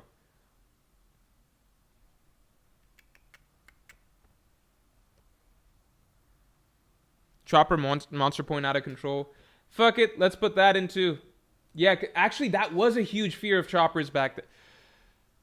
Man, pre-time skip Chopper was so fucking interesting. Pre-time skip Chopper was fucking amazingly interesting. Because you know what? Like, everybody loves the moment that Robin chooses, like, she accepts being a demon for the sake of the Strides, right? We all love that, right? Like, Robin goes into her demonio fluor form and everything like that, right? Great moment. I think that straight up doesn't even, like, phenomenal moment. I don't think it's even close. I don't think it even holds a candle to Chopper's monster point moment in Enies Lobby. Because that was like, that chapter was so it's actually very similar in that there's fire everywhere, extremely heavy, serious scenario. Here, hold on. But the thing that Chopper has dealt with all of his life, like the same way Robin's dealt with being called a demon all her life, right? The same thing that Chopper's had to deal with all of his life that really, really traumatized him growing up and made him an outcast was being called a monster, right? That was the big thing. Being dubbed and labeled and outcasted, made an outcast as a monster, right? This chapter is fucking amazing. First of all, it's fucking brutal as fuck. Like, for Chopper, who's like the kid of the crew, to basically like he goes into like a straight up like absolute mental spiral here. Like, it is pretty fucking brutal for him. The tone, the atmosphere of this chapter is just like phenomenal. Like, it takes Chopper to a very, very, very dark place. Fire everywhere. He's being stomped on. Chopper's completely helpless. He's beating the fuck out of him. Chopper, what have you done? I don't remember. Don't think you can get out of this just by saying you don't remember. You're lucky that you didn't kill anyone. You almost destroyed the village. Please don't kick me out. If it's blah, blah, blah. He's like literally about to die. He's gonna kill me. Robin flashbacks. And then if I'm gonna die anyway, then at least I'll do this. Hopefully no one will come into this room.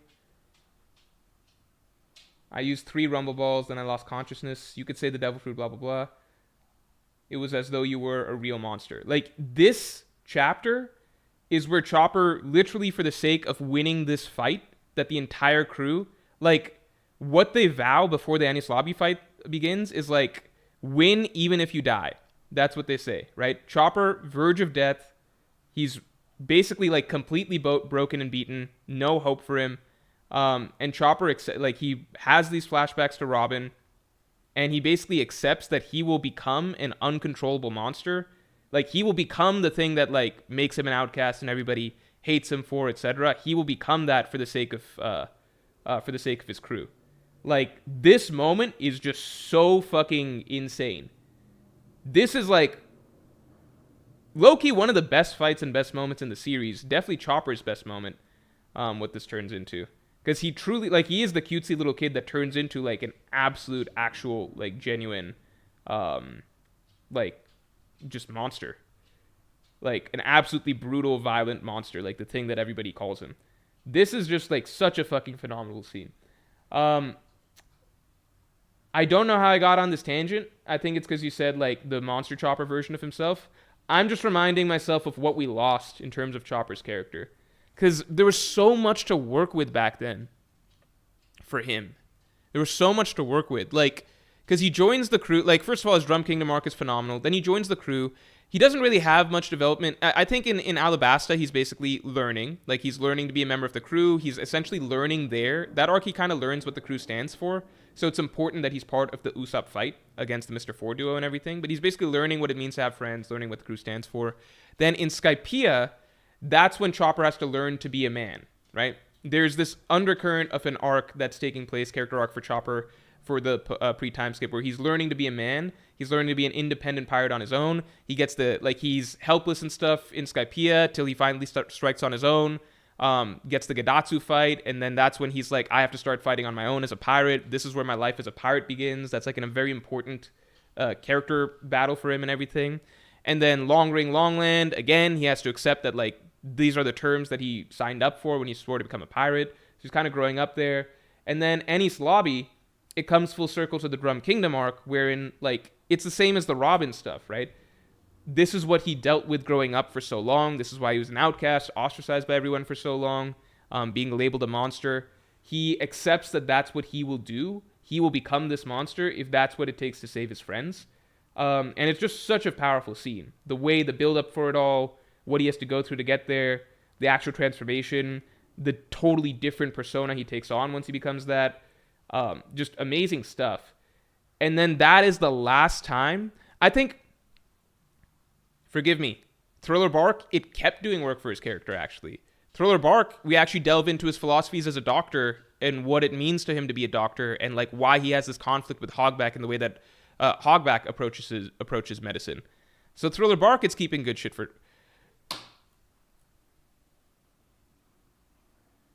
Chopper was just good for all of pre-time skip. He was legitimately a really fucking good, very well-developed... Like, Oda had shit for him arc after arc after arc.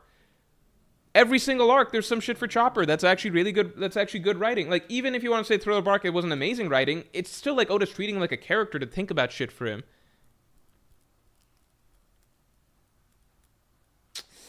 Don't know how I feel about this. Anyway. Because Chopper is like a really, really, really great character. Really great character. You know what's something that's interesting? So, 2 people, okay? So, my friend John, who passed away, who I was getting into One Piece, one of my closest friends, who I was getting into One Piece sometime back. This would have been 2020 that he passed away. And I was getting him into One Piece. The character that really got him he read through East Blue and he was like, this is fine, this is solid. the character that really got him to actually, the first character he actually really connected with in One Piece, that he really started to feel like he really loved the character writing, was Chopper.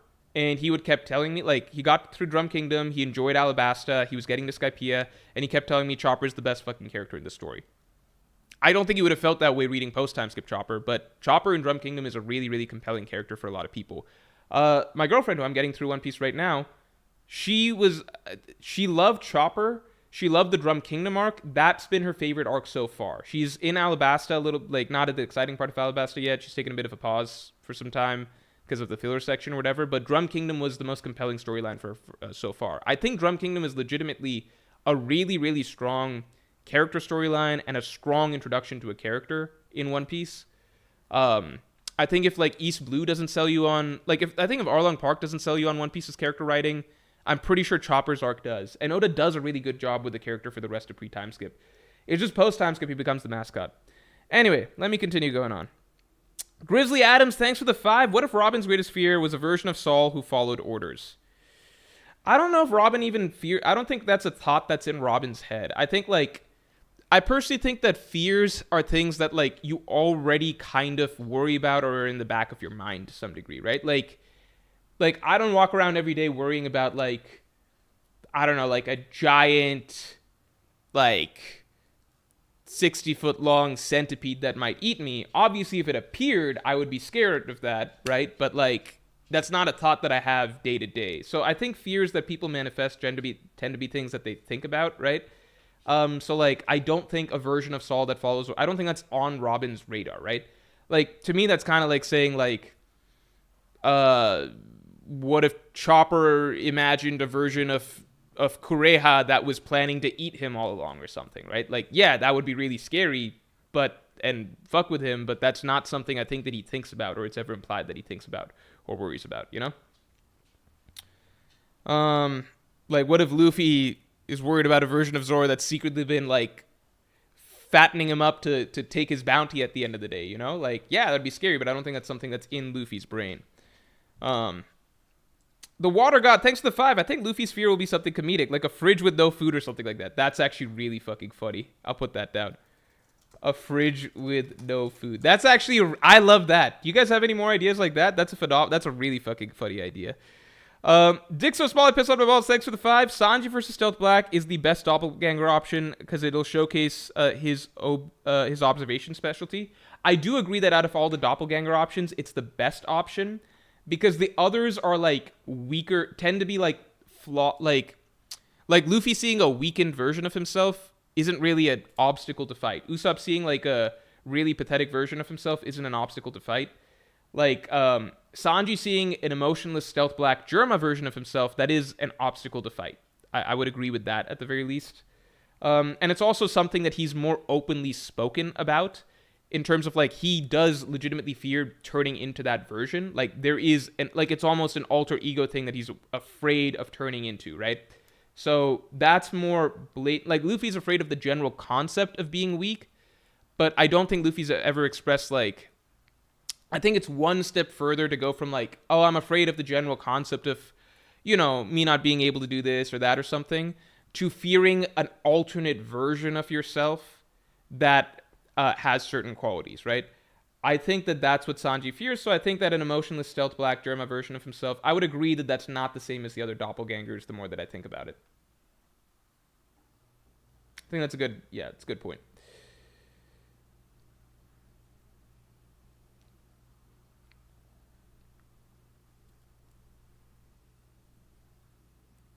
All right. We are now going to try and pick out what we feel the best stream. Not stream. We're going to conclude the stream with trying to pick out what we think the best, most likely fears are for all of these characters. All right?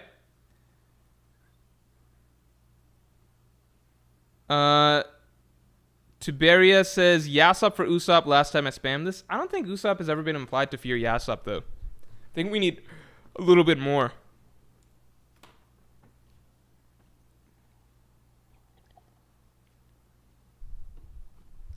All right.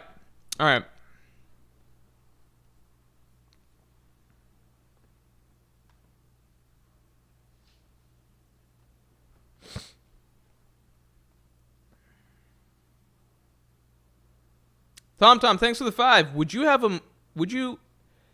have more rather than arc earlier in the story where each Straw Hat fights a bounty hunter, or where each fight a marine? Luffy versus a vice admiral. Much love. Tom, that's a really good question, actually. I think I would not have liked an arc where they all find you. So actually, funnily enough, back when I used to watch the anime regularly, I would watch the filler arcs. And even though I would know, I think I would skip some filler arcs, watch some filler arcs. It would just depend. So I actually watched the Achino family because I finished out Enies Lobby, and like I was reading Thriller Bark in the manga, but I still wanted to get my fill of anime episodes because I had just I'm mixing up words here. I still preferred the anime to the manga as of Enies Lobby. It's just that the anime was still in the mode of catch it. Like I got partway through Enies Lobby and I had to switch to the manga for the conclusion of the Luffy Lucci fight, basically. And the stuff after it. So from there on, I was kind of mixed between anime and manga. And so while I was reading Thriller Bark, now that I was caught up, I still wanted to be watching the anime. So I watched the Achino family filler arc. For those of you who don't know, that is a filler arc that involves the Straw Hats going up against a bunch of bounty hunters. So I actually found it to be an enjoyable filler arc, and it gave us like a fine Gear second fight between Luffy and Don Achino. I thought that was like a fun idea. The thing with the bounty hunters or fighting a group of bounty hunters is like, I've realized that I think that bounty hunters don't really fit into, I think one of the reasons Oda might have just never had an arc for that is that they don't organically fit into, oh, hold on. One second.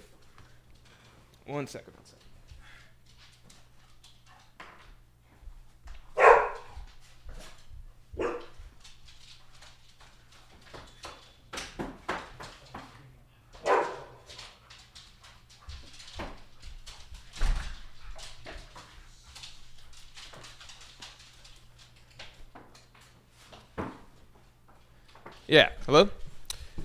So I think one of the reasons that we've never... I think a bounty hunter arc just never makes sense for the story, okay? I think a bounty hunter arc never makes sense for the story because at the end of the day, whenever Oda's... You gotta remember, like, Oda's not just doing story arcs for the sake of doing story arcs. That usually isn't a thing. Like, there is messaging and concepts that he's always building on, right? So there's a reason that pretty much all story arcs in One Piece involve the Straw Hats either going up against like a local island's like ruling government or up against other pirates. The reason for that is that like if you just go through the story, Oda's always communicating something with each conflict that the Straw Hats are getting into.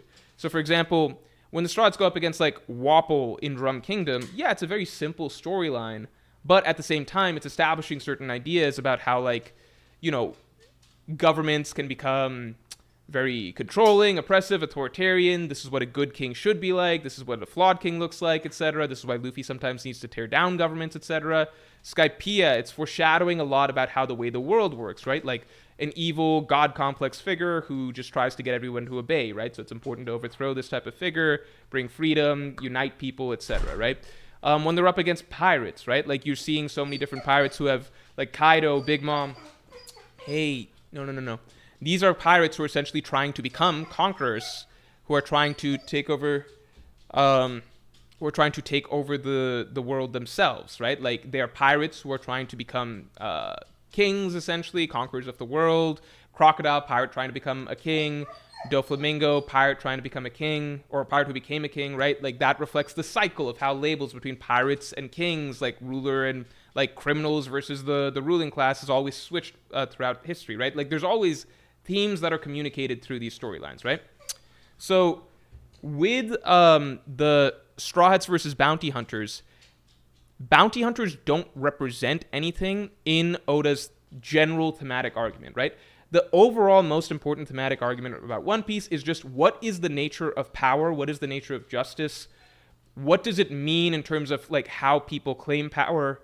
How do the labels fall into place in terms of like once a party claims power through might, then they declare themselves to be justice and the noble ruling class, etc., and label everyone who refuses to obey them as criminals, right?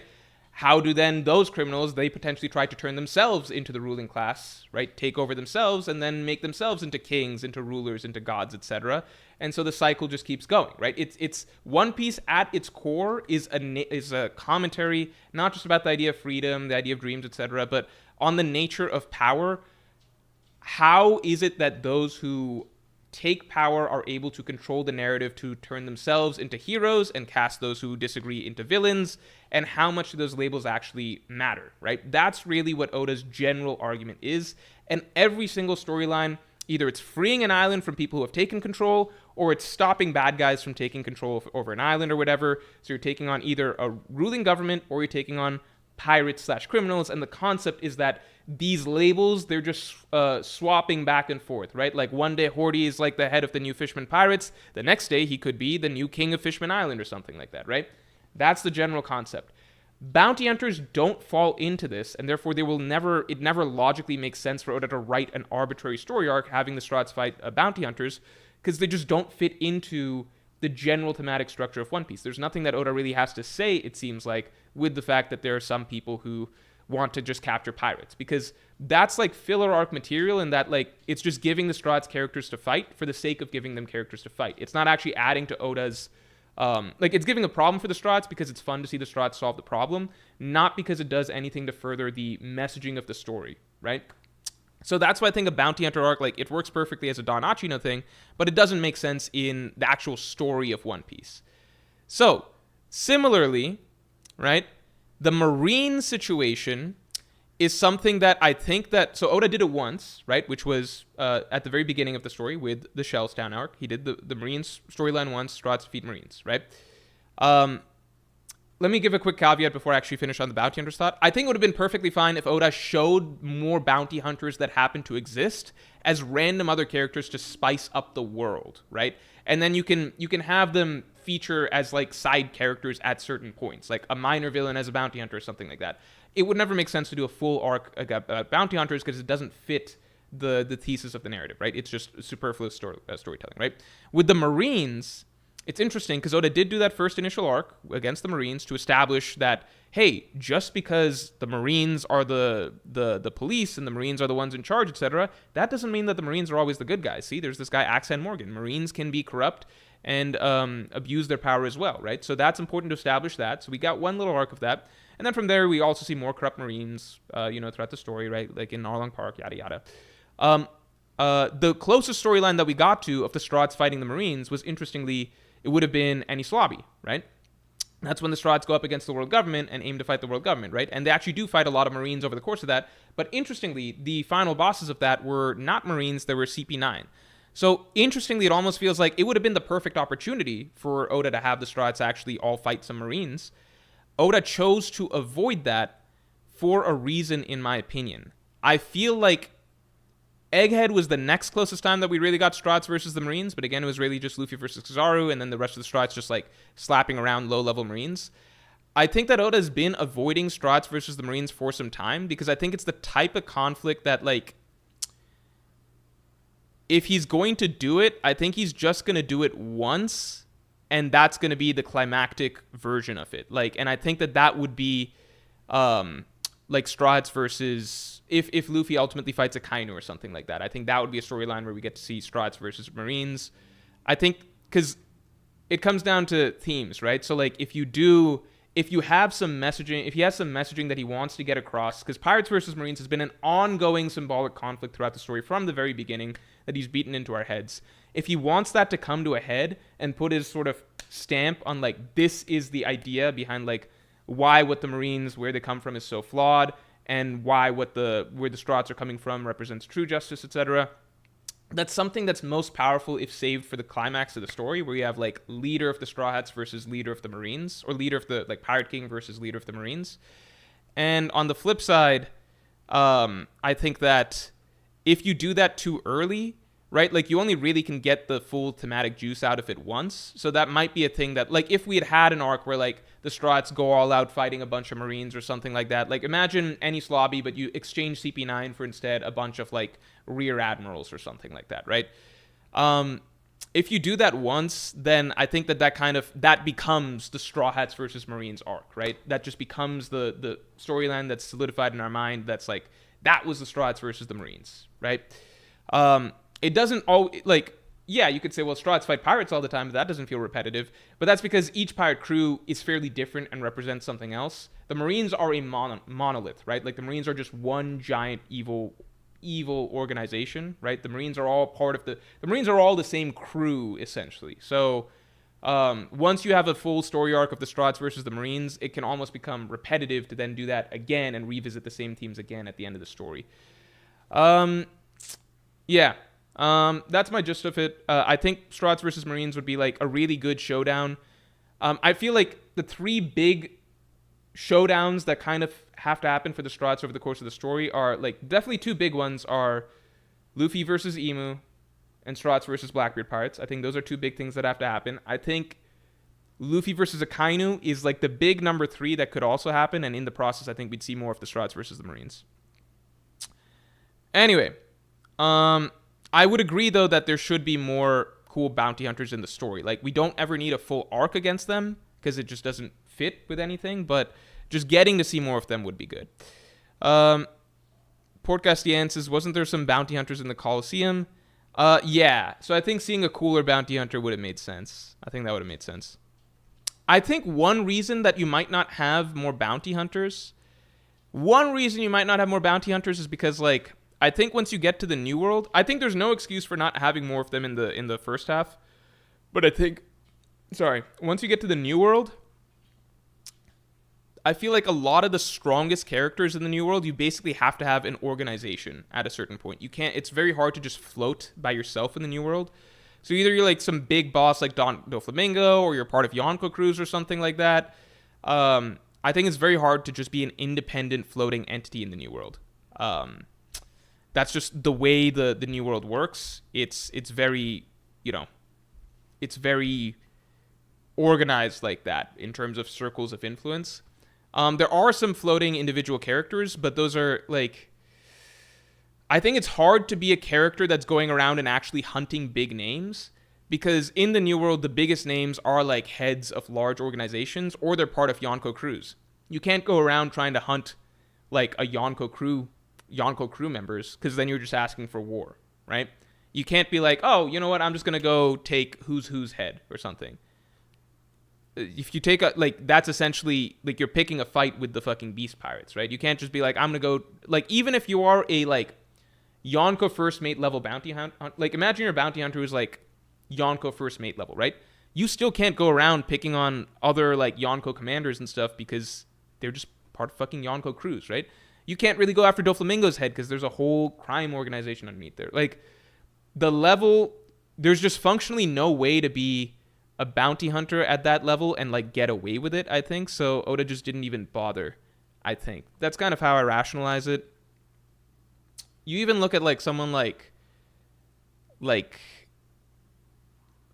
even someone like Mihawk, I think would have a pain in the ass trying to just hunt heads of like top tier characters, crews, because like if you're just a solo person, you're just not gonna fucking be able to deal with like entire empires and crews having a problem with you, I guess that's my rationale for why we don't see like higher end bounty hunters. So then like the bounty hunters that would logically make sense would be guys that go after like lower level pirates. Like, yeah, maybe someone wants to fucking hunt Chinjao's bounty or something, right? But then those level bounty hunters, they're just not even really relevant to the story. So that's my logic for it. That's my headcanon for it. I guess that's it. Waikoyo, thanks for the 2. Hi, Morj. Baroque works as bounty hunters. Yeah, I guess technically, I think like bounty hunting was just like their way to. Oh, Grizzly Adams is saying the same thing. Thanks for the 5. People always forget that Baroque works agents were all bounty hunters. Oda just found a more interesting way to add them to the story. That's true. So I guess you could argue that they were bounty hunters in that sense. Like we did fight an organization of bounty hunters. Just functionally speaking, I don't think that the majority of their. I think it was just the Whiskey Peak group that was the bounty hunter group. I don't think that the rest of them were assigned to be bounty hunting. Like I don't think that's what Daz Bones and them were doing. I think they all had different missions to some degree. The Whiskey Peak gang, they bounty hunted as a means of funneling cash to the organization, right? So like, ultimately Baroque Works, it was more of a terrorist organization than it was a bounty hunting organization. I think bounty hunting was like a small part of it that fueled that organization. It's more so a crime syndicate, I guess you would say. Akash Panda, thanks for the 5. This fruit is used on one of Luffy's past enemies during Final War, and they bring out a scary version of Luffy. Would be cool to see how they see Luffy. That's an interesting idea. That is an interesting idea. Yeah. Because Straw Hat Luffy has so many legends around him that like people imagine him as much scarier than he even is. Dick so small I piss on my balls. Thanks for the 5. A stealth black doppelganger could also be a swordsman who uses his hands like Judge just wanted, giving it a more distinction from Sanji. I like that too. I like that idea a lot. All right, guys, we are hitting the end of the stream. Let's quickly go through and figure out what we feel is the best. Let me just do polls for all of these. I'm just gonna go by the things that we have. What do we think would make the most sense here?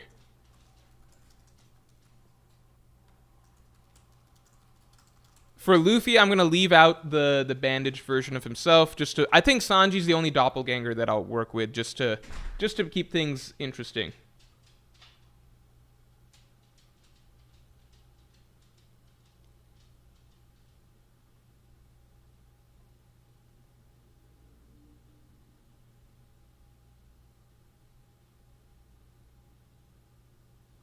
Fridge with no food.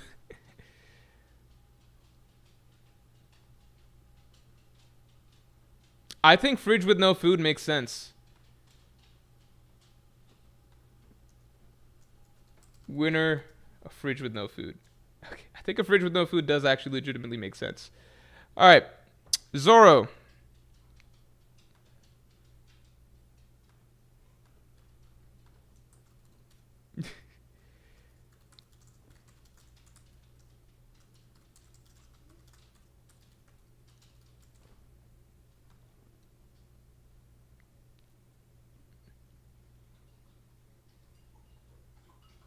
Kosh Bandit says Morj fridge with a lock.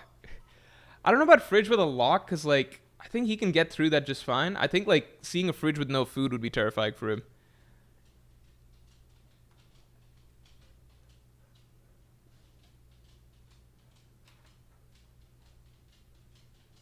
This is a tight one. This is a tight one. I'll give it a few seconds.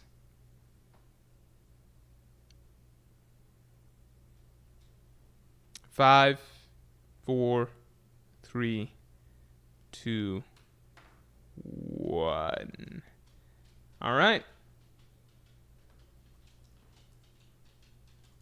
All right. So for Zoro, winner is Prime Adult Queena.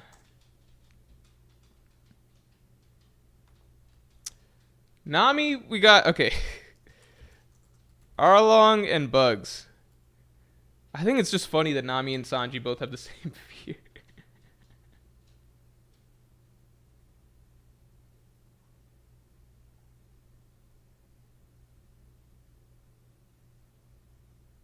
With Usopp, we've only really got one thing. So, like, even though it's...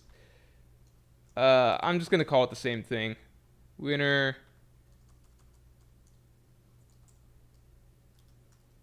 Kind of cheating, but whatever. Okay, so Arlong takes it for Nami.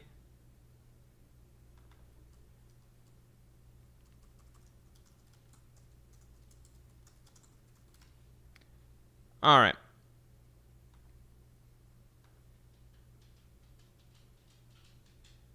Sanji. Sanji's the interesting one, right? Because we got a lot of good options here. Sanji. Brothers. Kamapaka Kingdom character.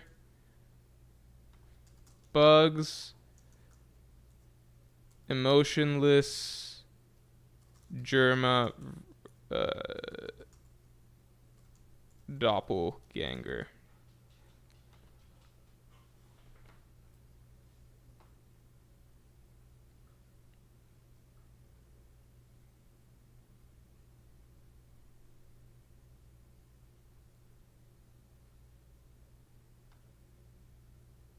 All right.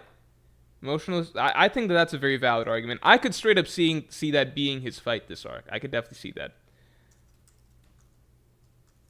Chopper, I guess we go with this by default. Robin, we're going with this by default. Frankie, I mean, technically we've got two options, but I feel like one's just clearly better.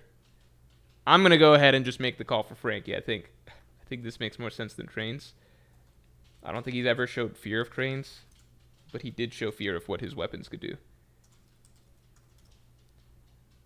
Let's see, Brooke.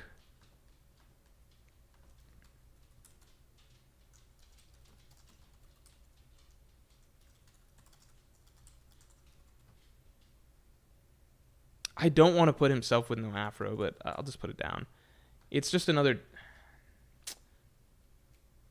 I don't know.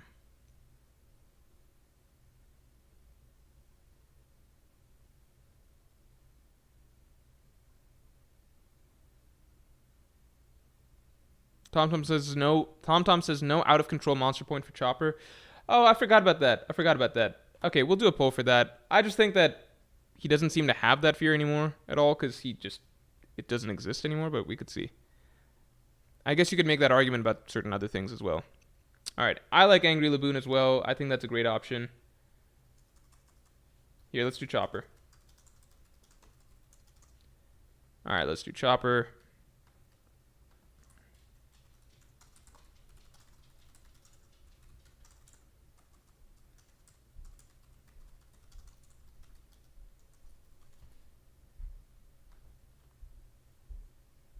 And then Jinbei, we've got just one by default.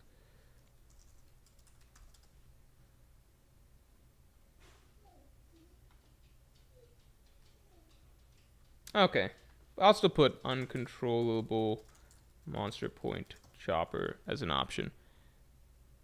Oh, this is tight. I'll let it roll. I'll let it roll a little bit. All right. 3, 2, 1. Patient Zero takes it, but by a tiny bit.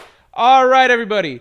So according to this, if the Straw Hats were to see some scary monsters that they have to fight, Luffy would see a fridge with no food. Zoro would see prime adult Quina, which is a great challenge. I still think Zoro should have to fight some swordswoman that's significant by the end of the story. I thought Smoothie was a great fucking option, and then that just never manifested. Nami, Arlong makes sense. Usopp, his own self, insecurities, mirror, whatever. I personally think that Usopp, just no fears will even manifest for him, because like he's already sees his biggest fears every single day, which is everything. I think that will be the route that happens with Usopp. Sanji, I like this a lot. An emotionless. I like the Sanji option and the Zoro options quite a bit because they do go to like core sort of character things that are very interesting. The emotionless stealth black Germa version of himself. I even like the idea that it might use swords. Chopper, we don't really have a great thing. Incurable patient. That's all we got. Robin, we already know that she fears the Gorosei. We saw that. Frankie, his own battle Frankies. I like that idea. Possibly a Pluton version of it, just because there's so much history there. And it's like the ultimate Battle Frankie on paper. Brook, fearing himself with... or the Angry Laboon. I like that quite a bit. Like a resentful Laboon who's mad that he abandoned him for so many years. And then finally, Jinbei, I don't know, some human slaver. Say that. Miss Super from Dick So Small. Sorry, hold on, let's see. My bad. Oh, wait, we got a couple. Hold on. Dick So Small, I pissed on my balls. No, we covered the swordsman thing. Oh, Sanji versus Stealth Black. We covered that. I thought we covered Stealth Black Doppelganger also being a swordsman who uses his hands like Judge Wanted. I thought we covered that, but I would agree that would be really, really interesting. Like a perfect Judge version of Sanji fighting Sanji. I like that. It's also interesting because like just last arc, we saw Queen, who was essentially the amalgamation of all of Sanji's brothers' powers, and then Sanji beat him. So Sanji kind of overcoming his brothers in that sense. And then if this arc Sanji then gets to fight Judge's ideal version of himself, I think that's a good idea too. Covered this. Tomahawk PWPT, thanks for the 5. So basically, audience is a bunch of nincompoops and don't understand the difference between first and second impressions. Hence, why no Marines versus Straw Hats um, uh, themes yet. I don't think that's the the idea. I think that Oda would probably just like get too far into what he wants to say about like the Strats. Like if he wants to really delve into that storyline, then like saving the Marines is basically like a big ass. The Marines are essentially like the biggest pirate crew on the seas. So saving the true conflict with them till the end, I think, is more fitting than just fighting some Marines in an arc early on. That's my view. L, thanks for the 2. I'd be dying if Chopper translates for Evil Laboon. Oh, that'd be really fucking funny. That's a hilarious idea. I really like that. That's a funny point. All right, everybody. Thank you for tuning in. I think we got some good shit here. I think if even one of these predictions turns out to be correct, I think that would be like huge props to everybody in this stream. If we get 2 or more, then we actually potentially get some really good character writing with like Sanji versus himself, Zora versus Quina. I love that stuff. Yeah, so let's just wait and see. I think ultimately the fruit is going to be most important for Usopp, either in terms of the type of fear that comes out, or maybe no fear coming out at all. I think that'd be cool as well. Last super I'll take. Urseliath, thanks for the 5. Usopp is afraid of everything. Perhaps it'll work like it did with Perona, and it won't work since it won't be able to go after to pin a single fear down. I think that is very, very possible as well. That is something that I feel like could just be the case. There is the flip side to all this, which is just that does it have to be the fears that kids drew down, or is it manifesting it from their minds? And the drawing down just happened to be a thing that Ange did earlier on. So that's a way to communicate to the reader that, like, oh, these are their fears being manifested. All right, everybody. Thanks for tuning in.